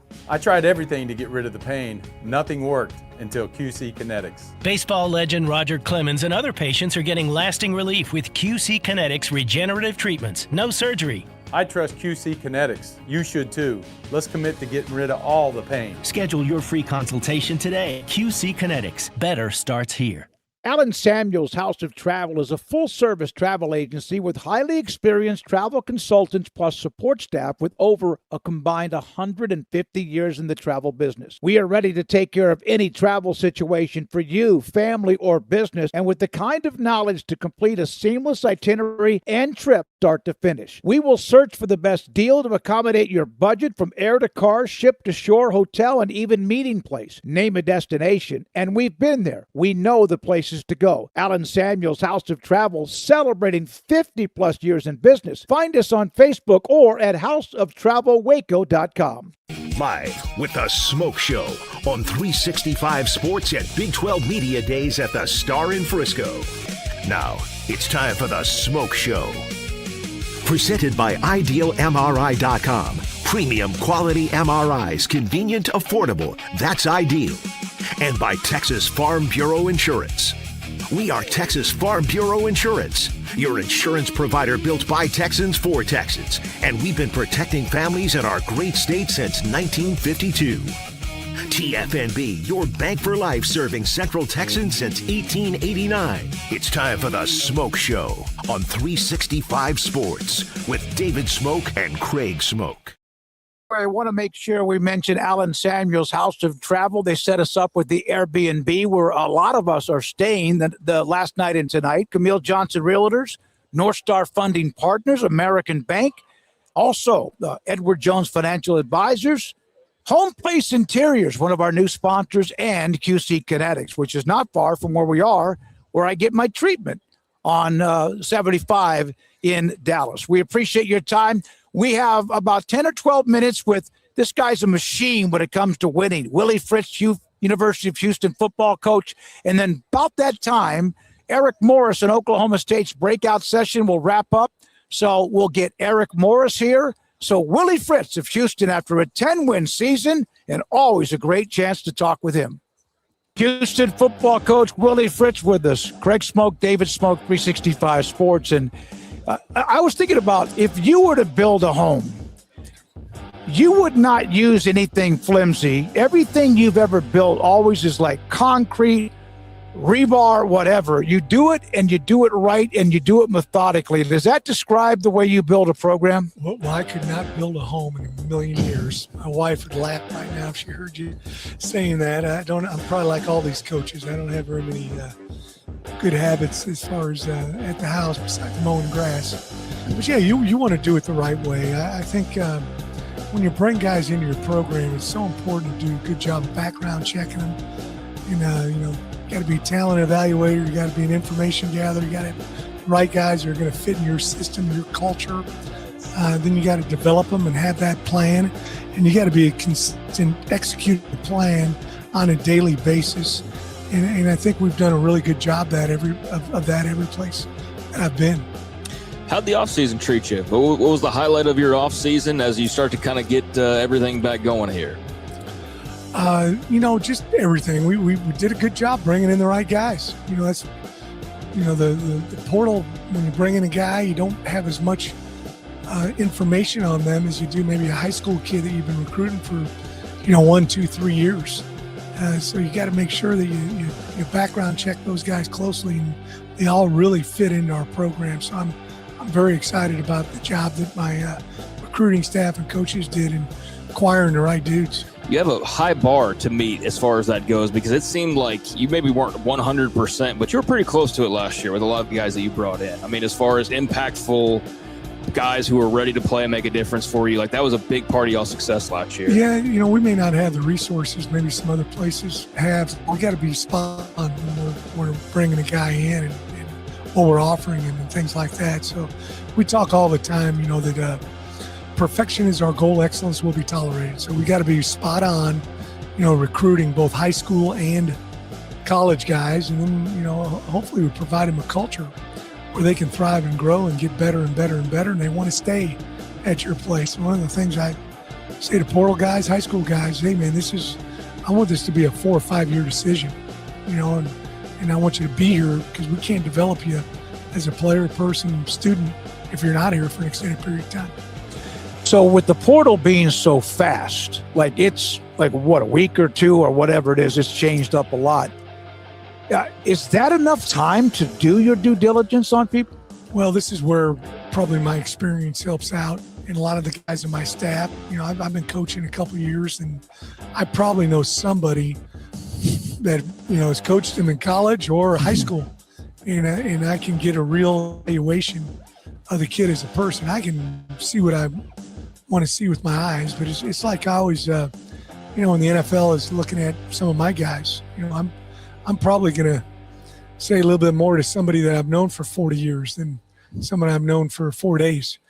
So we really do a great job of gathering the information that I tell my coaches, hey, if you don't want to coach the kid, you don't want to have him in your room, and you don't think he fits with my culture, do not bring him in here, because I got a memory like an elephant, and I'll remind you every day that you're the one who brought this dude in here, and then I usually can make 1 or 2 phone calls and rubber stamp it. How does it feel to go into a season, and I don't know how much you let the outside noise infiltrate if you address it, but when you have expectations, whereas when you first get to Houston, it's like, all right, you're building this thing, let's see how it goes, and then you have the year you had last year, so now everybody's like talking about Houston here. Do you talk about that? Do you let it lie? Like, how does that work for Willie Fritz? We just go. One of my strengths has been consistency and preparation. And you win the game with your preparation Sunday to right before kickoff. And then you get the kids to go out there and play their tails off when the game begins. But yeah, we're just very consistent in our message. Guys that played for me 30 years ago will come watch practice, and they're like, God dang, coach, I could finish your sentences, from when I played for you years and years ago. So we got there's a method to our madness, but the big secret, I think, not secret, is consistency. We're not trying to change. I don't bring very many outside speakers in. I want our guys to learn from me and my coaches, because we're around them on a daily basis. I do bring in some, but not a ton. And that's the reason why I want them to hear our message. Willie, was there a game early in your career, and you had been an assistant and all that, but was there a game your first year a head coach was at Blinn, and then I think, Sam Houston State? Was there a game early on where you felt like, yeah, I can do this, or was there ever that question? I never really had that question, but I always tell a funny story about my first game was against Tyler Junior College when I was at Blinn. And I gave one heck of a pregame talk, and we beat them. Blinn had gotten beat 54-0, I think, the year before, and we beat them 23-60.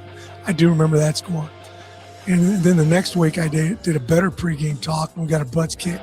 So I learned then that preparation is the key. It's not all this, trying to motivate your guys with this, that, or the other thing. You better have a plan of attack, and you better do it week after week, day after day, hour after hour. And that's what we try to do. Talking to a couple of Apaches here, actually. TJC Apaches. Yeah. Dude, that was a hell of a junior college, man. Navarro and Trinity Valley back then. It might have been Trinity Valley by then. Henderson They were County. good. Yeah. It was Trinity Valley when I was there. They just switched from Henderson County. I told somebody the other day that my first media day was in the cafeteria at Navarro. Really? That's where they had conference media day. So slightly different. A little bit different. Yeah. A little bit different. Vegas a couple years ago, Yeah. Cowboy Stadium, all that stuff. Yeah. So with this team, what are you most excited about? What is kind of I don't know if you have a theme yet that you kind of fall back on like some coaches do, but when you look at this team and what you put together, what stands out to it about it for you? I think we've got more depth than what we've had. In the first year, obviously, we didn't have the depth and we didn't have the time to really put together the team we wanted to. And then second year, we hit on, as you mentioned, we hit on, portal guys. We hit on high school kids that we'd recruited the first year. And I just think we've got more guys that have been through the program. Maybe a high school kid who's redshirted. I guess that's not a word anymore, right? But we're going to have a little bit more depth than what we've had in the past. And that's important in this game. This is not a contact sport. It's a collision sport. You better have some depth. On the subject of kind of what you just said there, what do you think of the 5-for-5? What are your thoughts on that? I think it's good. I don't. My opinion really doesn't matter when they make rules. So I try not to waste time thinking about it all. But I think it's good. You had all these appeals and all this other garbage, and if you had the right judge, you had a chance to maybe get it passed or whatever. Now should be straight running 5 for 5. There's going to be some stuff. I know there will be. There'll be a guy that maybe thinks he should have gotten this, whatever the case may be. But I think it's pretty good. Now I think there's going to be more freshmen that are going to play because now, they're not going to be thinking to themselves, man, I don't want to waste a year. Right. Well, whether they play one snap or 700, it's a year. Clock's ticking. It's right. And I also think it's going to be interesting. There's going to be a lot more competition in the kicking game. Now you're going to have a bunch of dudes wanting to run down the field and cover a kick. Because that may be the only time they play. Yeah. So it'll be interesting. Those guys are halfway nuts anyway. Most of those the guys who go on kick coverage or punt coverage. You were talking about like your say as a football coach. When you see all this stuff out there, that whatever the rules are, presidents are a lot of times the ones making the decisions. But the coaches and players are the ones who play and coach the game. Are enough of those decisions going through the right channels? I've always said this. You guys are right down the street from him, but Craig Bowl have a lot larger say in what's going on. I've known Craig for a long time. I think he's a great guy. That has nothing to do with it. He works on football 24/7, and he works on the state of college football 24/7. I don't. The president sure as heck don't. I don't mean that bad. Right. But no, I get it. They don't. And I think we need more football guys like a Craig Bowl. And I say this all the time. He probably appreciates it, or maybe he doesn't, but I'd love to see a guy like that be in charge of it. He's been on with us, and obviously, like you said, he's 8 minutes away from us from where he is. When you look at Houston and what you've accomplished in the amount of time, and I know what your goals are, you like winning championships. Was there a timetable? Did you have that as a coach, or what? I really think in actuality, in this day and age with the portal, you actually have a better chance to get stuff going quicker.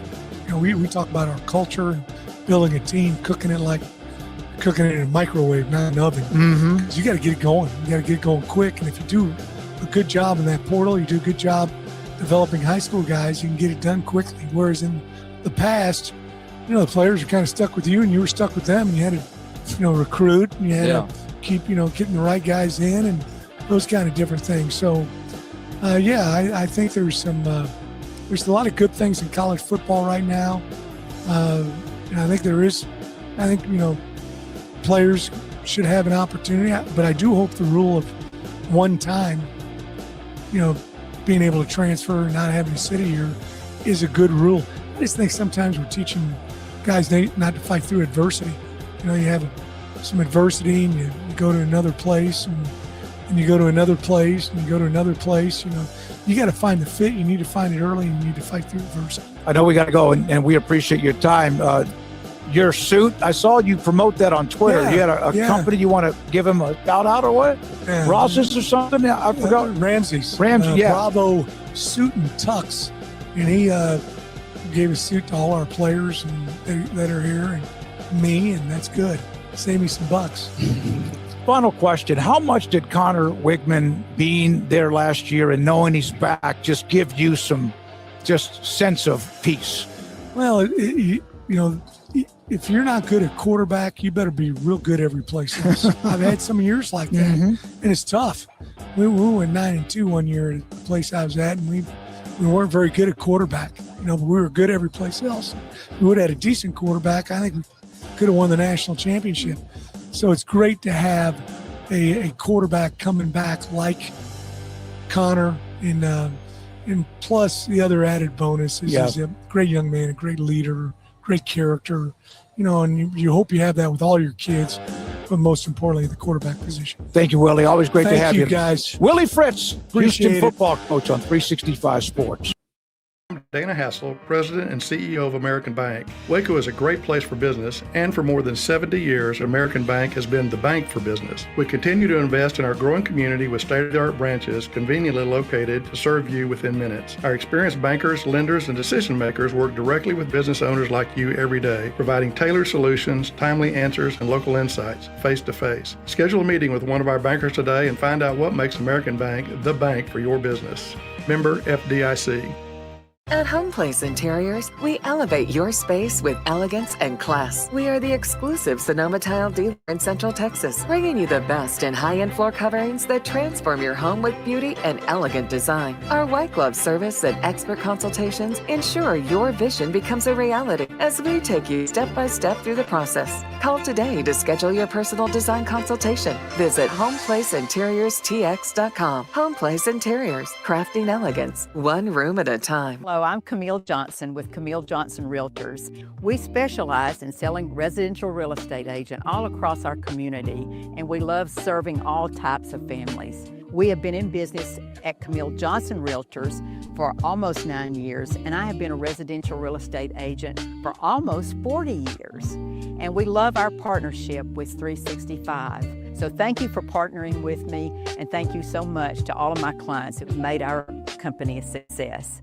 I pitched in the major leagues for 24 years, and let me tell you, I can feel it in my joints. Shoulders, elbows, and knees. Trust me, pain doesn't retire when you do. I tried everything to get rid of the pain. Nothing worked until QC Kinetics. Baseball legend Roger Clemens and other patients are getting lasting relief with QC Kinetics regenerative treatments. No surgery. I trust QC Kinetics. You should too.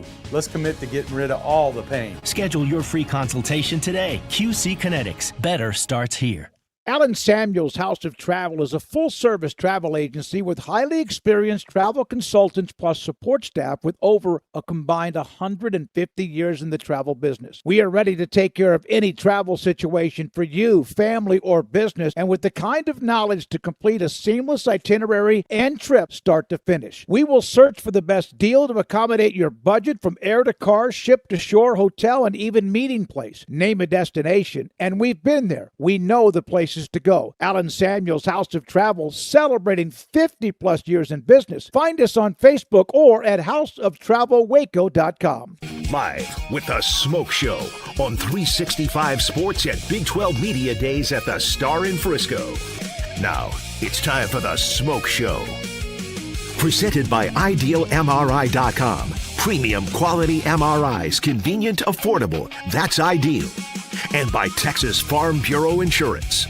We are Texas Farm Bureau Insurance, your insurance provider built by Texans for Texans. And we've been protecting families in our great state since 1952. TFNB, your bank for life, serving Central Texans since 1889. It's time for the Smoke Show on 365 Sports with David Smoke and Craig Smoke. And Eric Morris, head football coach at Oklahoma State, sits down right on cue. How you been? Go ahead, get a sip of water. I know you've been talking like all day, interviews all day. We kind of been there ourselves. Have you had enough time? Do you have enough time to decompress between all that's going on, recruiting, everything, portal, and then the football season coming back around? You know, I don't love when the media day is on July 7th. I wish it was pushed back a little bit just because we're in the middle of vacation right now. Last week, we were with wife's family in Arkansas, enjoying some downtime, and then this next week we're going to Possum Kingdom with my family and be able to enjoy some time on the lake. And so, yeah, I mean, this throws a little wrinkle. Usually at this, you're like amped up, ready to go, right? And now it's like in between. So, you know, I got excited today because I'm talking about it, and it gets the energy and my thoughts and my brain back calculated, thinking about football things. But super excited. I need another week to decompress. We could use a few too ourselves. Yeah. But once we get to the end of July here, I'm anxiously awaiting, you know, just to see what we have right now. And I'm not a huge goals guy where I'm going to set a lot of goals and expectations for this team. Like, I'm a big reflection guy, and as the season goes, self-reflect, self-scout throughout the year. But I'm anxious to see kind of where we're at against another opponent. That way, you know, you can assess your strengths and weaknesses and start addressing them. Yeah, we were talking to Dave Aranda. He had to come back from vacation. Doug McNamee, excuse me, new Baylor AD. My bad. Doug McNamee was coming back from vacation. So, yeah, I think you're not alone in that. And it is weird because it does feel like, all right, it's almost here. It's like, no, it's still 2 months left. Still wait. Still got Waiting 2 game. months left. Yep. So that's a sharp jacket. I was curious, how much orange did you have in your closet prior to taking the job versus how much you have in your closet now? Yeah, so I had 0, and so I had one tie, old tie at that, and I haven't worn a tie in 5 years probably. But it was kind of similar, and too, the majority of my career I've been some shade of red and black, and so when I got the North Texas job, same thing. Wife and I go to the closet. We have 0 green. Green's an easy color, surprisingly. Like there's a lot more green than people realize. So, after a day we go, we're moving from Denton, Texas to Stillwater. We look in the closets. I mean, we're just overloaded with green after 3.5 years. So we're getting rid of that. And now we're buying all these new things. And she's my wardrobe person. I'm not good at it. I've gotten told a ton today how sharp I look in my orange jacket. Never in my, I don't mind wearing it, and I'm fine. I'm comfortable in it. But never would I be able to go pick out, things like this. Yeah. How do you collect at least one item from where you've been all throughout your career as well, the tech and then the NFL, but also then as a coach everywhere you've been? Do you have anything that's a memory? Yeah, I do. Just because my wife makes me my wife's a hoarder. I'll throw anything away. If I have any time in the garage, it's dangerous. If I had a dumpster in my garage right now, I could get busy with it. But yeah, as my wife always said, we save a t-shirt and a pair of shorts from every place that I've been, and it's just in a random drawer that we find at the new house, and it sits there, and I guess we'll keep collecting them, and I don't know what we'll do with them someday, but it's something I guess I'll be able to be retired and wear them all. Yeah, or you do the quilt thing, where you take the cuts of the shirts. And now I do have, she makes every stop. We have these big plaques that she orders from a company from every school. So right now in our game room at the house, we have a big place, where we put up the spots that we've been. Like a hall of honor, so to speak. Yeah. And it's cool. And we got a bunch of photos from different times and championship pictures and this and that in the office of the house. But try to keep the theme all Oklahoma State in the office in Stillwater. So we talked about the timing of media days. That aside, what's it like to be here as the head coach of Oklahoma State and to be just hanging around Kalani Sitake or Dave Aranda, just some of the other coaches and people around this league? Yeah, I've always been a Big 12 guy. Right. I grew up around this. I was telling somebody today, my first poster I ever bought in 1996, so I would have been 11 years old. It's an inaugural year of the Big 12, and it says the inaugural Big 12, and it has all the mascots and the football helmets of everybody. And so I asked my mom when I got this job, I said, hey, I wonder if you still, and she has a bunch of my stuff up in the attic. And so she goes in the attic, and sure enough, she pulls down this poster that I brought back home with me. So that's me at 11 years old. I mean, that's what I've been watching my whole entire life. I'm super familiar with it. And then obviously being able to coach and play in this conference, for 10 plus years, a lot of familiarity with it. And so been out of it 5 or 6 years now. So, and then too, I think, being in the Pac-12, I'm familiar with Arizona State, sure, Utah, all those schools that came in from the Pac. Eric, with the way football is today, and you guys had to remodel, change, shift, whatever, with the players, the depth chart, and I've looked at your depth chart, and that's not yours, but it's the one that's kind of out there. How do you make sure the culture is right with so many moving parts from players from all, and I had a lot from Denton, but throughout the country?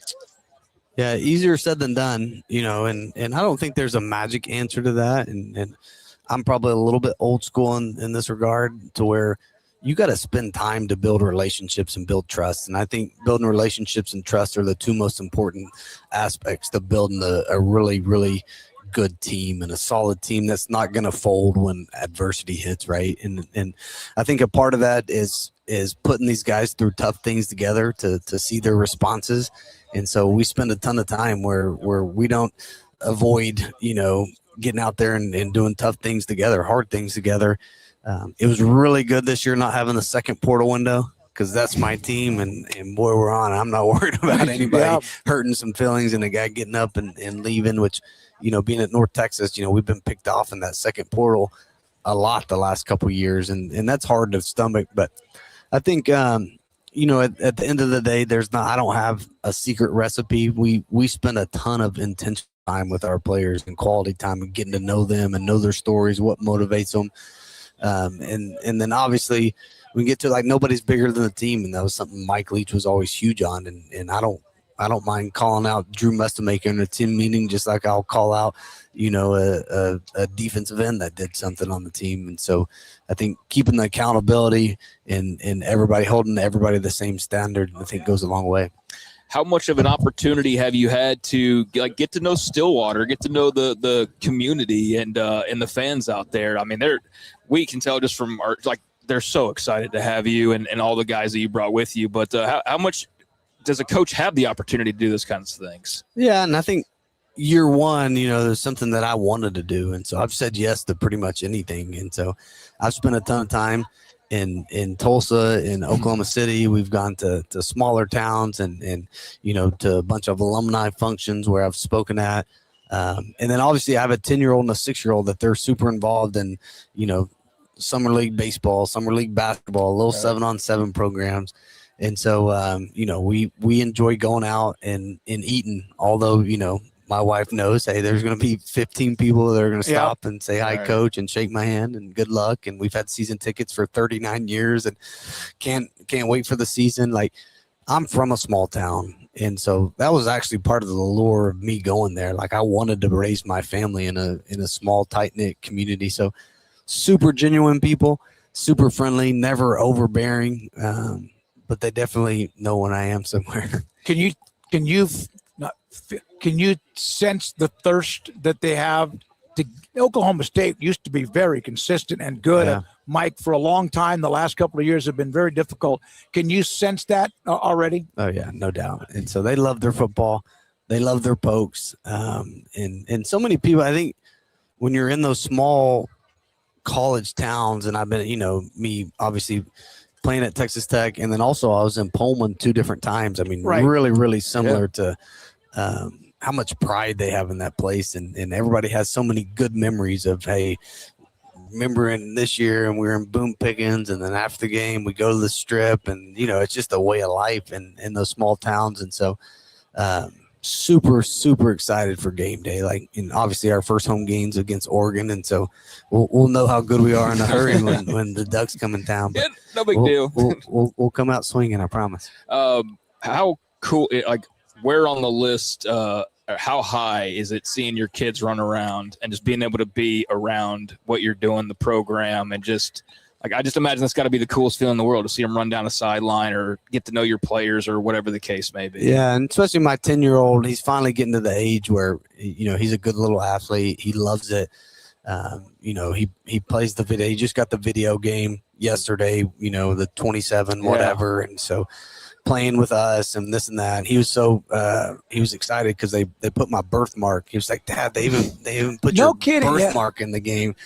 And so so I think in 2, my dad was a high school coach. I grew up in the field house, in the gym, being around all the time. I think you learn so much at that age from just watching our coaches coach these players. So they come to practice all the time and observe. And every once in a while, quarterback coach will throw my son in there and do a drill, or throw him in the receiver drill and do a drill. And so super blessed for them to be able to experience just the day-to-day life of what's going on.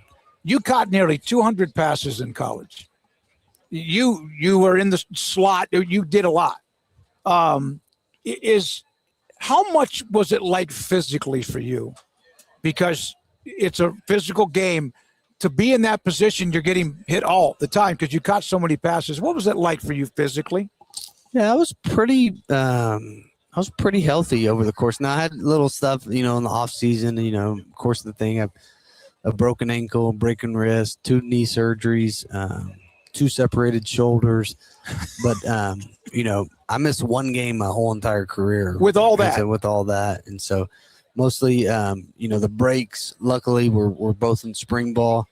And then just played through some pain stuff and was able to get to the off season. And I knew too, I had little man syndrome. I was an overachiever. I knew if I let my backup go in in there, there might be a chance I'm not the starter anymore. And I had that mentality all the time. You'd have to drag me off that damn field. I like, you didn't want to be Wally pipped, right? No. There you go. Yeah, there you go. So you obviously stayed around the game of football, but how difficult was that when your playing career came to an end? Like, were you kind of like ready for that at that point, or was that like, oh man, I can't believe this? Yeah, probably not. I was playing in the CFL, the Canadian Football League, tore my knee up again, returning a kick. And so it was the second time having surgery on the season. So I think just with the injury and where my body was, and then Leach had just got fired. And so all the coaches I knew dispersed everywhere, and I had so many opportunities to go start my career right then. And so I think it made it a natural break, right? And I think obviously I would have loved to continue to play, but I thought that was the perfect timing for me. And then it ended up right here. Like it worked its way to where you are right now. Yeah. Yeah, I know you got to go. It's been a long day for you. Good luck. Go back on vacation. Appreciate get some you guys. rest. You guys thank have you always very been much awesome. for dropping by. Appreciate you. Incarnate Word. Yeah. Washington State. Yeah. That's right. Absolutely. See you guys. Thank you very much. Appreciate you. And he signed a jersey from a viewer. Thank you very much. Who had a jersey from when he was at Tech. Sent it to him. Signed it. Sent it back to the viewer. So he's always been incredibly accessible. So we appreciate Eric Morris, and thank you to Oklahoma State for giving us a chance as he shakes the hand of Bear Bachmeier, the quarterback in front of us from BYU, who looks pretty sharp now in that suit. When we come back, Kalani Sitake, BYU, and more. I'm hoping we don't have any time for me to tell everybody about how I, for about an hour or so, thought I had lost my wallet for good. You hear about that? Like 15 times today. Yeah, I've heard about that. Yeah, I can read. I can write the book for the story if you want me I got to tell you, there's an owner of a convenience store in Plano, Texas, who is my hero because I left my wallet on the counter at a convenience store after going to get a couple of bags of ice for us to have for your Diet Cokes or for my drinks too. And woke up this morning, started getting dressed, showered, all that. And I go, where's my wallet? He actually reached on the counter when I walked out the door, couldn't get me in time, drove away. A guy behind me was reaching for my wallet, and the owner behind the counter said, "This is not yours," and put it in a safe. Thank God when I got there this morning and saw him when he was there, he gave me the wallet. Imagine what my day would have been like. Do you just like put your wallet on the counter when you buy stuff? No, I normally never do. I have I mean, tell you, this is what I normally do whenever I get anything out, whether it's I have this rubber band. So jank. It's loaded so much cash, right? No, yeah. I never do. And I, for whatever reason, got a little bit busy, whatever, and walked out the door. And think about what you have in your wallet and how many of you have lost a wallet and the amount of time, driver's license, credit cards, debit cards, all of that. This guy here. You clearly have many of all of those things to need the wallet. There's a lot of business cards in here for this week or today and tomorrow because of just handing people off, hey, can we get so-and-so? Most of them know what we do anyway, so I shouldn't have had to bring as much as I did. Well, what a relief that is to have that. I feel better now that I've told somebody about it. All day I've kept that inside my system on losing my wallet. When we come back, BYU's Kalani Sitake and more. This is 365 Sports. Bank. Waco is a great place for business, and for more than 70 years, American Bank has been the bank for business. We continue to invest in our growing community with state-of-the-art branches conveniently located to serve you within minutes. Our experienced bankers, lenders, and decision makers work directly with business owners like you every day, providing tailored solutions, timely answers, and local insights face-to-face. Schedule a meeting with one of our bankers today and find out what makes American Bank the bank for your business. Member FDIC. At Home Place Interiors, we elevate your space with elegance and class. We are the exclusive Sonoma Tile dealer in Central Texas, bringing you the best in high-end floor coverings that transform your home with beauty and elegant design. Our white glove service and expert consultations ensure your vision becomes a reality as we take you step by step through the process. Call today to schedule your personal design consultation. Visit HomeplaceInteriorsTX.com. Home Place Interiors, crafting elegance, one room at a time. Hello, I'm Camille Johnson with Camille Johnson Realtors. We specialize in selling residential real estate agent all across our community, and we love serving all types of families. We have been in business at Camille Johnson Realtors for almost 9 years, and I have been a residential real estate agent for almost 40 years. And we love our partnership with 365. So thank you for partnering with me, and thank you so much to all of my clients who made our company a success. I pitched in the major leagues for 24 years, and let me tell you, I can feel it in my joints. Shoulders, elbows, and knees. Trust me, pain doesn't retire when you do. I tried everything to get rid of the pain. Nothing worked until QC Kinetics. Baseball legend Roger Clemens and other patients are getting lasting relief with QC Kinetics regenerative treatments. No surgery. I trust QC Kinetics. You should too. Let's commit to getting rid of all the pain. Schedule your free consultation today. QC Kinetics. Better starts here. Allen Samuels House of Travel is a full-service travel agency with highly experienced travel consultants plus support staff with over a combined 150 years in the travel business. We are ready to take care of any travel situation for you, family, or business, and with the kind of knowledge to complete a seamless itinerary and trip start to finish. We will search for the best deal to accommodate your budget from air to car, ship to shore, hotel, and even meeting place. Name a destination, and we've been there. We know the places to go. Allen Samuels House of Travel, celebrating 50 plus years in business. Find us on Facebook or at houseoftravelwaco.com. Live with the Smoke Show on 365 Sports at Big 12 Media Days at the Star in Frisco. Now, it's time for the Smoke Show. Presented by IdealMRI.com. Premium quality MRIs, convenient, affordable. That's ideal. And by Texas Farm Bureau Insurance. We are Texas Farm Bureau Insurance, your insurance provider built by Texans for Texans. And we've been protecting families in our great state since 1952. TFNB, your bank for life, serving Central Texans since 1889. It's time for the Smoke Show on 365 Sports with David Smoke and Craig Smoke. All right, just heard from Brett Pine, BYU, Kalani Sitake, wrapping up a segment with one of the TV networks here, and he'll be over here momentarily. Okay, so how much today do you care about the World Cup? I saw two tweets from one of them was a headstone, a marker that said, my soccer love whatever, June 2026-July 2026. Belgium hammered the United States last night, winning 4-1. And then Belgium, their team Twitter feed with a couple of players on it, the image, overturn this. I mean, I'd say the same thing if I was them. Yep. The Belgians have every right to say whatever the hell they want to say. So yeah, I mean that response was set up by FIFA when they made the decision that they did for Balogun to be eligible to play. And so that's why I said yesterday, I said, I don't love them going against their typical rules. I know the argument is like, don't you want to get everything right? And it's like, yeah, but I don't want to do it at the expense of feeling like this thing that's, even though we know it's corrupt, like at least try to not look corrupt. Like, and instead you look like you're very much giving in to a politician or to a country that's powerful or to whatever you want to point towards.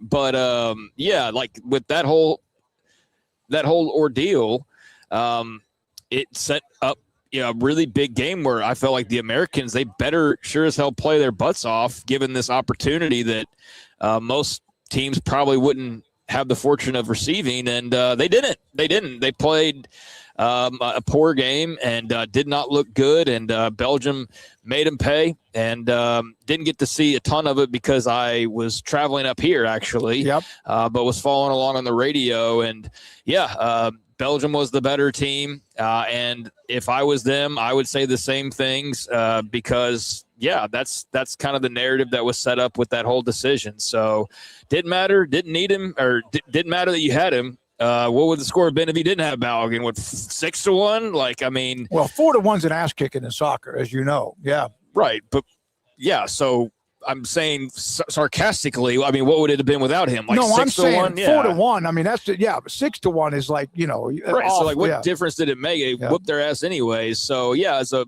awful way for Team USA to end the World Cup run. It's definitely much more interesting with them still involved. I'm still going to be interested, but yeah, my interest level dips a little bit, and we'll probably weigh heavily on whoever is alive moving forward these next rounds. So, yeah, I think there will still be some good games, but Team USA just simply being involved was definitely a big part of why the World Cup felt as good as it did there for about a month or so. Argentina was down 2-0 today.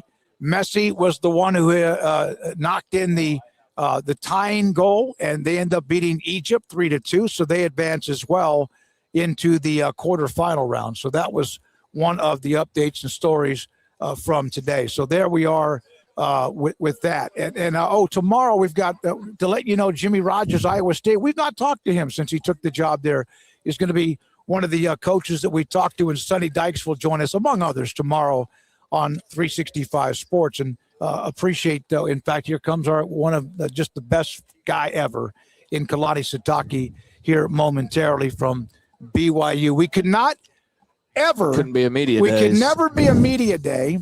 Hey, Coach. Football season without this man who joins us, a great friend of the show, and I think we're a great friend to you too. Oh yeah, you guys are my favorite. I mean, I've been waiting for this. Sorry, I'm out of breath. No, that's okay. I came downstairs, so going upstairs out of breath, downstairs out of breath. That's just the type of person I am. Well, take your time, and we appreciate your time. So, what was something unique you've done since spring football? Man, I just got back from Tonga, so I went out there and did some service work and try to encourage young people in the islands to continue to school and go to college online, and try to bring some jobs there, open an employment center. So that was I did that. I got back on the 3rd from Tonga, so I spent a week there. Are you like the other coaches that have told us, like, it's cool being here, but I wish it was a little bit later because you kind of cut into my vacation time? Like Dave Aranda was traveling. Eric Morrison just got back like last night, so I guess you were kind of in that ballpark too. I think Scott Frost is going to he's got to go to Italy tonight on a red eye. What? Yeah. So I mean, it's I don't mind it. I mean, I go with whatever they decide to do. So I'm not much of a complainer. I mean, I think vacation flies by so fast anyway. So I can tell that it's vacation when my wife thinks I'm at the house too much. So. Eric did tell us though that he felt like you almost get revved up for this. Yep. You're like, the season's here, and it's like, no, there's 2 months left after this. Yes, the hurry up and wait moment. You know, so it's a because I think all the coaches they're amazing. By the way, I love them all, and they're passionate about their schools and about their teams, and so you get kind of excited, get the momentum going for it, and then you go on vacation, and they want us to stop thinking about it, you know, and get some time away, and then get back on it in less than a month. Can you go off the grid and not? Is it possible as a head football coach to not have that at least something going on? I think it's really hard with you know, with the devices that we have. I think you can reach anybody anytime. But I think it's important for your families to feel like you have time just for them. But I'm more concerned about people trying to take a picture with me with my shirt off. You know, it's not my best look. It used to be 30 years ago, but right now, like, trust me, guys, like, you know, and I'm not a wear a shirt to the pool guy yet. So, but yeah, I used to when I was 100 pounds heavier than I am now. I would always wear a t-shirt. I would never take it off, jump in the pool. I was not going to do that. I can relate. Not quite like what you're thinking, but a lot worse, in fact, than what you're thinking. It's just something about that. Yeah. It's all love, man. If people love us that much that they're willing to take a picture with me with my shirt off, then so be it. I'll just exhale and just smile. Well, you know, there was a time back in the late part of last year where I was wondering, I was like, did we talk to Kalani Sitake for the last time at Big 12 Media Days? Because obviously the coaching carousel was ongoing, and that's all well documented. And glad you're still at BYU. Glad you're you're at Big 12 Media Days, but just what's it kind of like to be on the other side of something like that, and it's a big life decision, and just kind of a guy who's always given back, just deciding I'm going to continue to give back here at this place that I love, BYU. Yeah, I think the goal was to to see where BYU was at and how much they wanted to really do this. I think the goal when we went to the Big 12 conference, I think there was a lot of feeling of accomplishment. Like, hey, we got into a conference, and I don't want to just be invited to the party. I want to be a feature of it. You know what I mean? So I think having other people talk to us and trying to entice me to leave, there's a number of programs that were able to do that, and what it did for me is I saw what everybody had. Before it was a lot of maybe it was myth, but now I got to see the budgets. I got to see what they're working with, and not thinking that we have to do that, but we have to close the gap a little bit. And for me to retain my staff and retain my my players, we've got to do a little bit more, and they've got to make football a priority at BYU. That's I felt like maybe it wasn't a big enough priority for everybody involved. I know it was for the fans, and so seeing the response from the fans was actually that was a really cool moment for me, and to have the fans respond the way they did made me feel like, why am I even considering leaving? But it's because I want to win, and I want to do it with what's needed. There's needed resources to. I'm not asking for the world. I've already said in recruiting we're not going to be the highest bidder, so our guys know that. But we've got to be able to do something that allows our players and our staff to feel valued. So you obviously heard enough that you liked, but what did you learn maybe in exploring? Like, was it what you thought on the other side of some places? It was actually better than I saw. I mean, a lot of it was confirmed. It's like, hey, you hear things, oh crap, they do really have this, and we're up against some really difficult things, and I think that's okay. Like, I'm not one to complain. Like, so you give me what you give me what you have, and then I'm gonna try to do my best. But I felt like we could have done more, and that's in a lot of different areas. The players need as much investment as possible because they need mentoring, education, connections, network. They need a chance to stay healthy, to do specialized off-season conditioning. Sports science needs to have a place on our program, and there's just a lot of needed resources, and just wanted to see that be done. And then also wanted some longevity. I didn't know if it was plausible, but other schools were willing to make long-term deals, and it was easier to do that. I didn't do it with intention of using it as leverage, but when the opportunities were there, it's like I just didn't think BYU would be wanting to do all those things. Well, thank God they did. Yeah. Yeah, and I mean, we have a chat room that goes on the right side. A lot of it's, I mean, half the time I don't think they're even watching the show. They're arguing with each other about things, but all of them were like, Kalani's such a cool dude. A lot of comments, and they love you. And we do too, because you are real, man. You are as real as it gets, and we've always appreciated that. And you're winning, so that doesn't hurt. Yeah. You have been knocking on the door. Do you feel like, and it's been a couple of years, but do you feel like that BYU is still nationally somewhat disrespected by those who make decisions about the polls and the playoff? Well, I didn't get to where I'm at by complaining and crying about stuff. We're just going to go to work, and that's all I know is work hard and to try to find ways to make the best of our situation. So I know the committee is a hard thing to do, and they're going to make some people disappointed. It's got to be hard to be part of a committee where you're going to create enemies. So I have a little bit of compassion towards them and a lot of empathy. But at the same time, I need to do what I can control, which is get our guys ready to play. I'm not in a campaign either, so I can't even tell you what this year is going to look like. But I can tell you my job is to get us to play our best 12 times. And if you do that right, you're going to earn more times. And so we were able to play in 14 games, with the championship game being one of them and the bowl game. If I would have done my job better, then we would have been in a position where we would have been in the playoffs. So learning, I'm trying to do better, and I don't know any other way to make it work than to get to work and just get out there and roll up my sleeves and go to work. Complaining about it isn't going to help me at all. And so I understand everybody else's job. I have one too, and one of them is not to complain about stuff.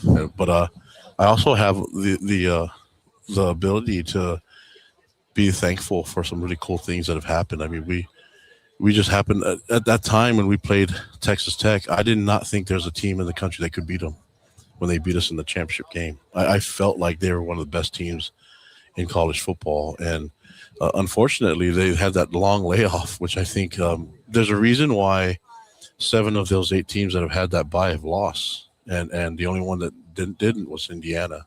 So they figured something out. And so whatever that plan was that they did, it worked. But there's a problem with the system if the first bye isn't giving you much of an advantage, But that's something that they can probably look into.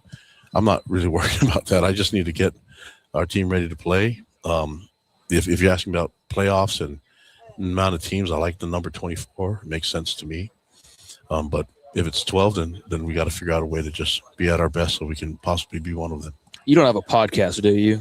I do not. Okay, I was going to say no complaining could be the title of the podcast because you make it very clear and you drive yourself crazy if you dwelled on things like that without instead just moving forward. Be like, all right, how do we do this next year? Yeah, I'm just thankful for where we're at. I mean, it was a cool situation. I know what I can do better to have a better chance next year and this season. So I'm going to try to put it to work. We've been doing that since the championship game ended. We had a bowl game that we beat a really good Georgia Tech team in, and it was a close game. It's a hell of a game. So there's some great momentum that we can take from that game. But the one thing I can tell you from that Texas Tech game, both games, is that they were great learning experiences. The one thing BYU's been good at, and this is what our program, our players, and our staff has been really good at, is we learn from some of the things that don't go your way. So you learn a lot from failure, and so I'm hoping that those things can really teach us, and then I don't want to learn a lot of lessons anymore. I want to start dishing them out. You know what I mean? Yeah. But it'd be foolish of us not to take advantage of the opportunities to learn from it. I was watching Bear Bachmeyer. He was doing an interview over there. He's a big kid. I mean, sometimes people, young man. And a year later, and with what he was faced with and how he responded, how do you describe him? Yeah, he is a learning machine. So he doesn't. There's no complacency in the young man. He's changed his body from last year to this year, and that's just the physical part of the game. His mental part of it and the football IQ. He's a gym rat in the football facility, and I love it. I mean, he's connected to. I mean, he's talking to defensive coaches about philosophy on solid defense, talking to special teams players, and he understands the team dynamic. So to have a quarterback that young be so connected with the entire team is such a blessing, and I love having him on the team. Man, him and his brother Tiger have been amazing for the culture. It just seems like they fit us perfectly, and so I'm just try not to mess it up. Yeah, no, I'm super excited to watch him this year and how he takes another step. I was thinking about how it almost became hard here the last few years to have momentum, I feel like, as a program because there's so much change. But you guys brought so much back that you do have a momentum, do you not? And just finishing off the year with the bowl game, whereas the entire team somewhere else might flip over or there's coaching changes or whatever. So I guess it still exists is what I'm getting at. I kind of thought maybe it was lost, but momentum can carry over from season to season to at least some extent. Yeah, and when you have the stability in the coaches, and so looking at the coaches that are in our conference, the new coaches coming in are amazing leaders, and so but they've been used to what they see as a stable foundation in football, and so they come from their backgrounds, and so they're ready for the moment. And then the coaches that are returning, that's the one thing that these guys are all good at. I'm watching Willie Fritz right there walk up, and this is not an easy task when you're looking at our schedule and you're looking at our conference, 16 teams, anybody can win it. And the parity is ridiculous, man. It's so close. When you look at the parity there, it's like anyone from 1 to 16, however you want to rank them, even if they're alphabetical, has a chance to win the championship. And so that makes for an entertaining brand of football. And then when you have the great leadership that we have in the Big 12 and the media covers it, I mean, we have a great relationship. It's not like you guys are covering BYU specifically, but I've been able to kind of interact with you and develop some amazing friendships that we've been able to enjoy. And that's the crazy, awesome part about this job, is that in this conference, I've been able to have connections and see wonderful people and become a better person because of it. So even if it's with the media, you know what I mean? And so I'm, it would be a great part of my coaching career for me to take advantage of the learning opportunities I have with me with any part of it. And that's learning and talking about football in July with you guys. I think everybody in the conference has great respect for you and vice versa. I know you and Joey are tight. Did you ever reach out to him at all during the spring when there's so many things going on with the program? Oh yeah, I've had a great relationship with all the coaches in the conference, and Joey's no different. We have text threads that we're all a part of, and so the thing that I would ask everyone to do is to assume the best from everyone. I think it's easy when everybody's just trying to jump to conclusions with negative. You want people to assume the best from everyone and know that the one thing I can say about all these coaches is that they care for the student athletes, they care for the young men and their livelihood. And so as long as you can care for them, the rest of the stuff, football becomes secondary and even not even a top priority when it comes to just being able to keep young men healthy and mentally especially. And then I think we don't know all the details that goes into everything, but these are loving coaches that care about their players and care about the young men. And I'm always going to assume the best from them and their leadership. You love pictures of babies, right? Isn't that yeah. That's a grandchild right there. Let's go. Gracie Lynn Golden. Oh, beautiful. Getting ready to go see her. We're going to get a chance to see her here in a minute because Jennifer and Daniel live 15 minutes away. But how many grandchildren? One. That's the first? First one, born in awesome. October. And every day is different now. She's at that age where every time I see her, Craig's about to see her for the first time. And what about? Almost a couple months now. She's like, way too long. It's unbelievable. But I knew I heard that. I read that about you. And, man, we love you. Appreciate your time. And good luck on the way back. And enjoy whatever you have left in the summer. There's enough there. Yeah, God bless you guys. Thank you so much. Kalani Sitake, a great friend of the show on 365 Sports in Frisco. Back to close it out in a moment. Awesome, Coach. 70 years, American Bank has been the bank for business. We continue to invest in our growing community with state-of-the-art branches conveniently located to serve you within minutes. Our experienced bankers, lenders, and decision makers work directly with business owners like you every day, providing tailored solutions, timely answers, and local insights face-to-face. Schedule a meeting with one of our bankers today and find out what makes American Bank the bank for your business. Member FDIC. At Home Place Interiors, we elevate your space with elegance and class. We are the exclusive Sonoma tile dealer in Central Texas, bringing you the best in high-end floor coverings that transform your home with beauty and elegant design. Our white glove service and expert consultations ensure your vision becomes a reality as we take you step by step through the process. Call today to schedule your personal design consultation. Visit HomePlaceInteriorsTX.com. Home Place Interiors, crafting elegance, one room at a time. Hello, I'm Camille Johnson with Camille Johnson Realtors.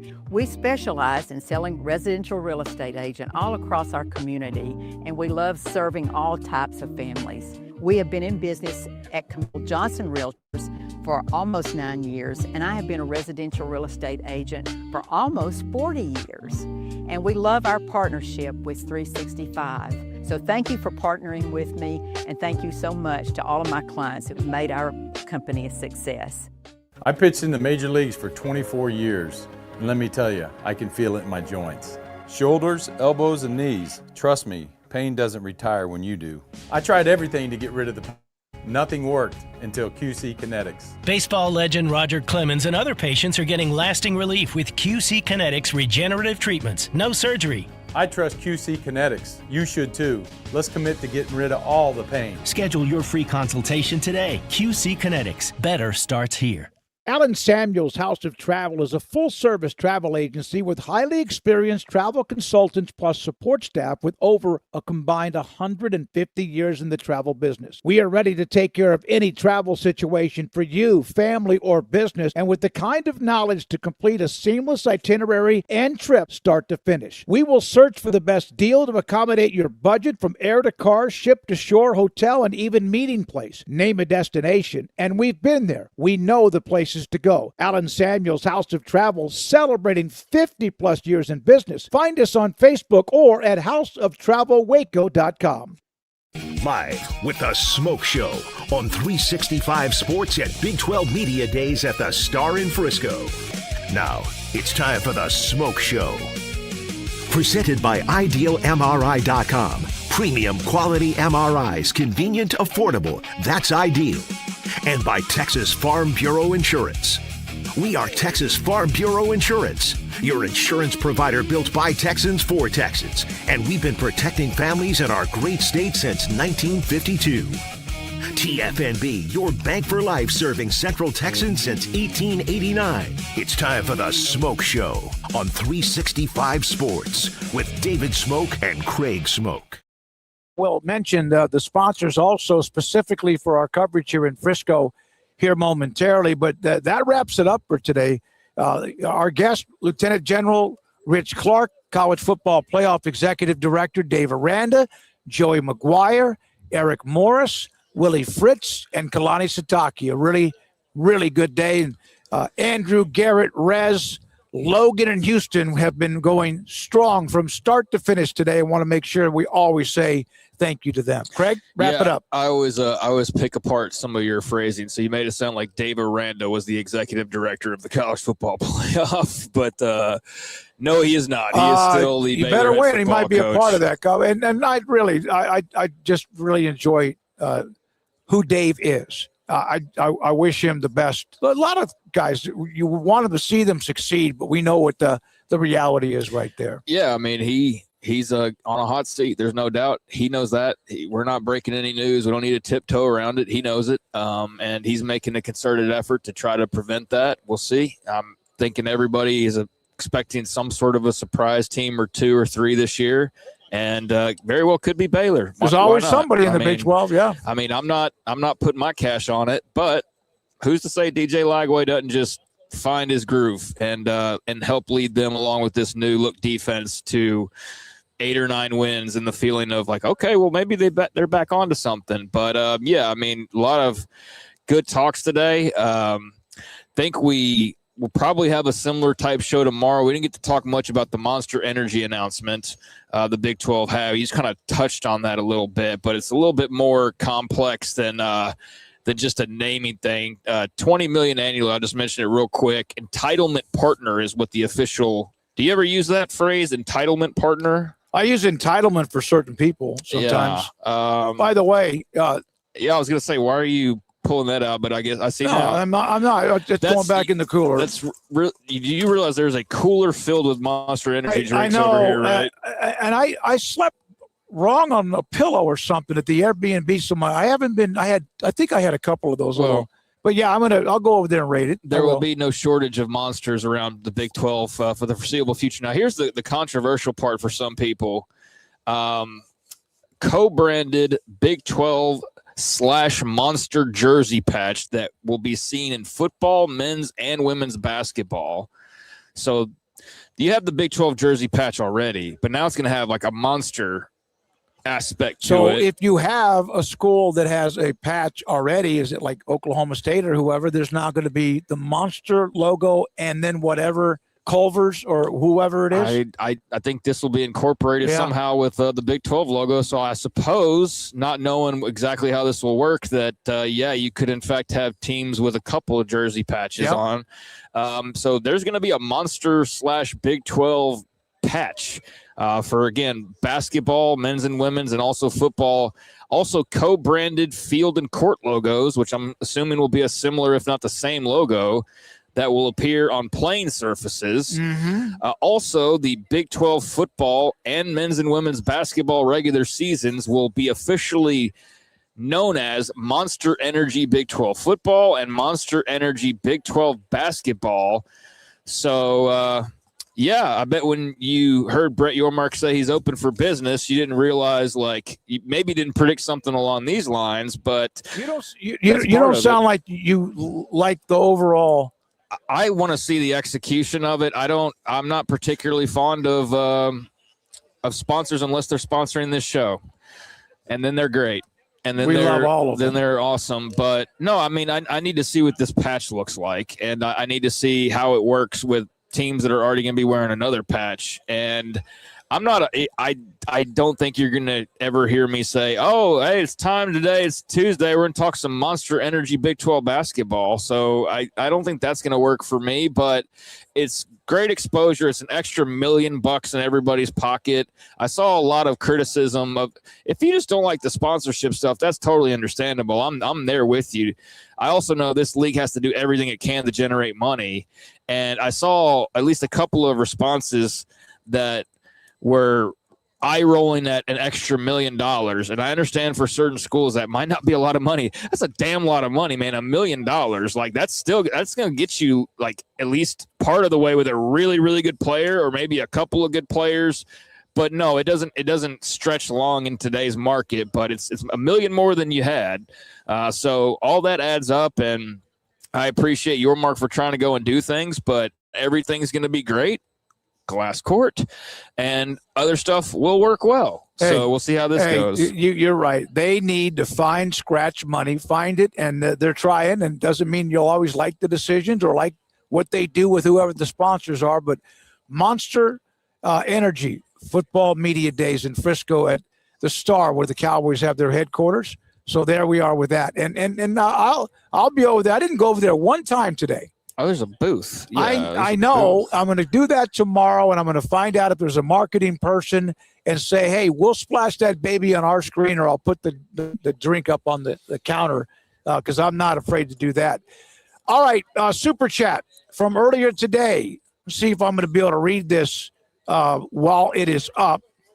The Super Chat is Wreckham Tech, but Yormark will make sure Tech doesn't make it to the championship game. He's a joke, an embarrassment to the Big 12, Old Texas Tech man. Thank you for the Super Chat.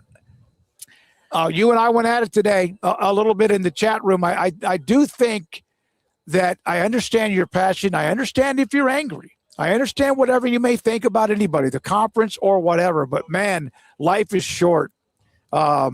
I do wish and I hope that you can eventually calm down a little bit, although I don't know if that's the case. No, there's a lot of Tech fans riled up today. A lot of them responding to the Yormark lack of answers, which, again, I think was a bit of a misstep, but it probably would have been better for Brett to just say, if he really couldn't say something,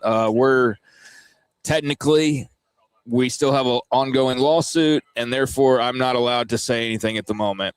That would have been the best answer he could have given. He didn't give that answer. Instead, he said to the very first question that he received, not just about Tech, but period, that the focus was that today wasn't the time. No, actually, I totally disagree. Today is exactly the time to talk about it while everybody's here. That's part of why we're here, because we don't have regular meetings with Commissioner Brett Yormark to hear his thoughts on things. So when are we going to talk to you again in the Big 12 title game in Arlington? I mean, will it be time then when Tech's maybe winning their second in a row? Or so I don't think that was handled all that well. I don't think that the second question that was kind of like, comparing tortilla throwing to paddles, and then also comparing or then wondering about why Cincinnati's not in trouble. And that was also saying, the Big 12 sued over Sorsby. And it's like, well, that's not, I just felt like that was pretty overboard. Well, it was prepared. It was written, and I think you could have done a lot better if you just would have asked questions. But I get what you wanted to touch on a certain checklist of what you wanted to bring up. You wanted to stick a little knife in, and I think that was mission accomplished. I definitely did not agree with those who thought it was like the greatest question ever, because I watched it a couple times, and I didn't feel like the delivery was really there. If you're a Tech fan, but I know, and so I'm not that. There's Joey McGuire right there. There he is walking out. Yep. With Mike Craven, I think, at the Dave Campbell's Texas Football Magazine. Yep. Yeah. So, if you're a Tech fan, you loved it because somebody's sticking back at the commissioner. And if you're not, I think you probably thought that it wasn't really the greatest question in the world, and it wasn't as much of a gotcha. I did think the way that Yormark handled it also wasn't that great as far as the stand-up and let me see you, and then that was almost demeaning. Yes. Scolding. Yes. And I know there's a whole thing where, hey, typically you ask a question, you stand up. So maybe there was some of that, but it also did come across as like almost intimidating.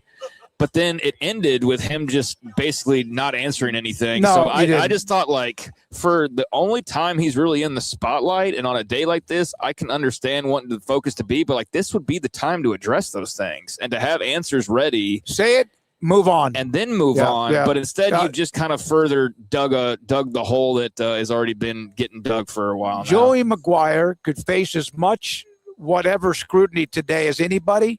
Was here bright and early, did numerous shows, started out with us. He did the podium, all of that. He's leaving now. It's 12 hours later or so, not quite. He was here. He answered questions. Get it out. Oh, Joey did on. a great job. Yeah, I didn't hear all his interviews. Obviously, did about 1 billion of them, but ours is the only one you should watch. And no, he, I think he really handled himself well, got his points across, and I think lessons learned, and hopefully you don't have a situation like that again, but it's just it was one of those really unique things. All right, we appreciate all the support. We'll be here tomorrow. Again, we'll have 3, 4, or 5 Big 12 coaches among some of the media members. Brett McMurphy, Max Olson, Taylor McCarg will bring them through as well. Andrew Valet, thank you. Houston Hall, thank you. Garrett Ross, thank you. Logan Bagessi, thank you. Rez Michelangelo Flores, thank you. Thanks to our great sponsors, Alan Samuels House of Travel, Camille Johnson Realtors, North Star Funding Partners, American Bank, Edward Jones Financial Advisors, Home Place Interiors, and QC Kinetics. We appreciate all of them. Craig, good, great stuff today. Long day, but a productive day. Hope you enjoyed it today, and we're back again tomorrow. This is 365 Sports from Big 12 Media, the Monster Big 12 Media Days in Frisco at the Star.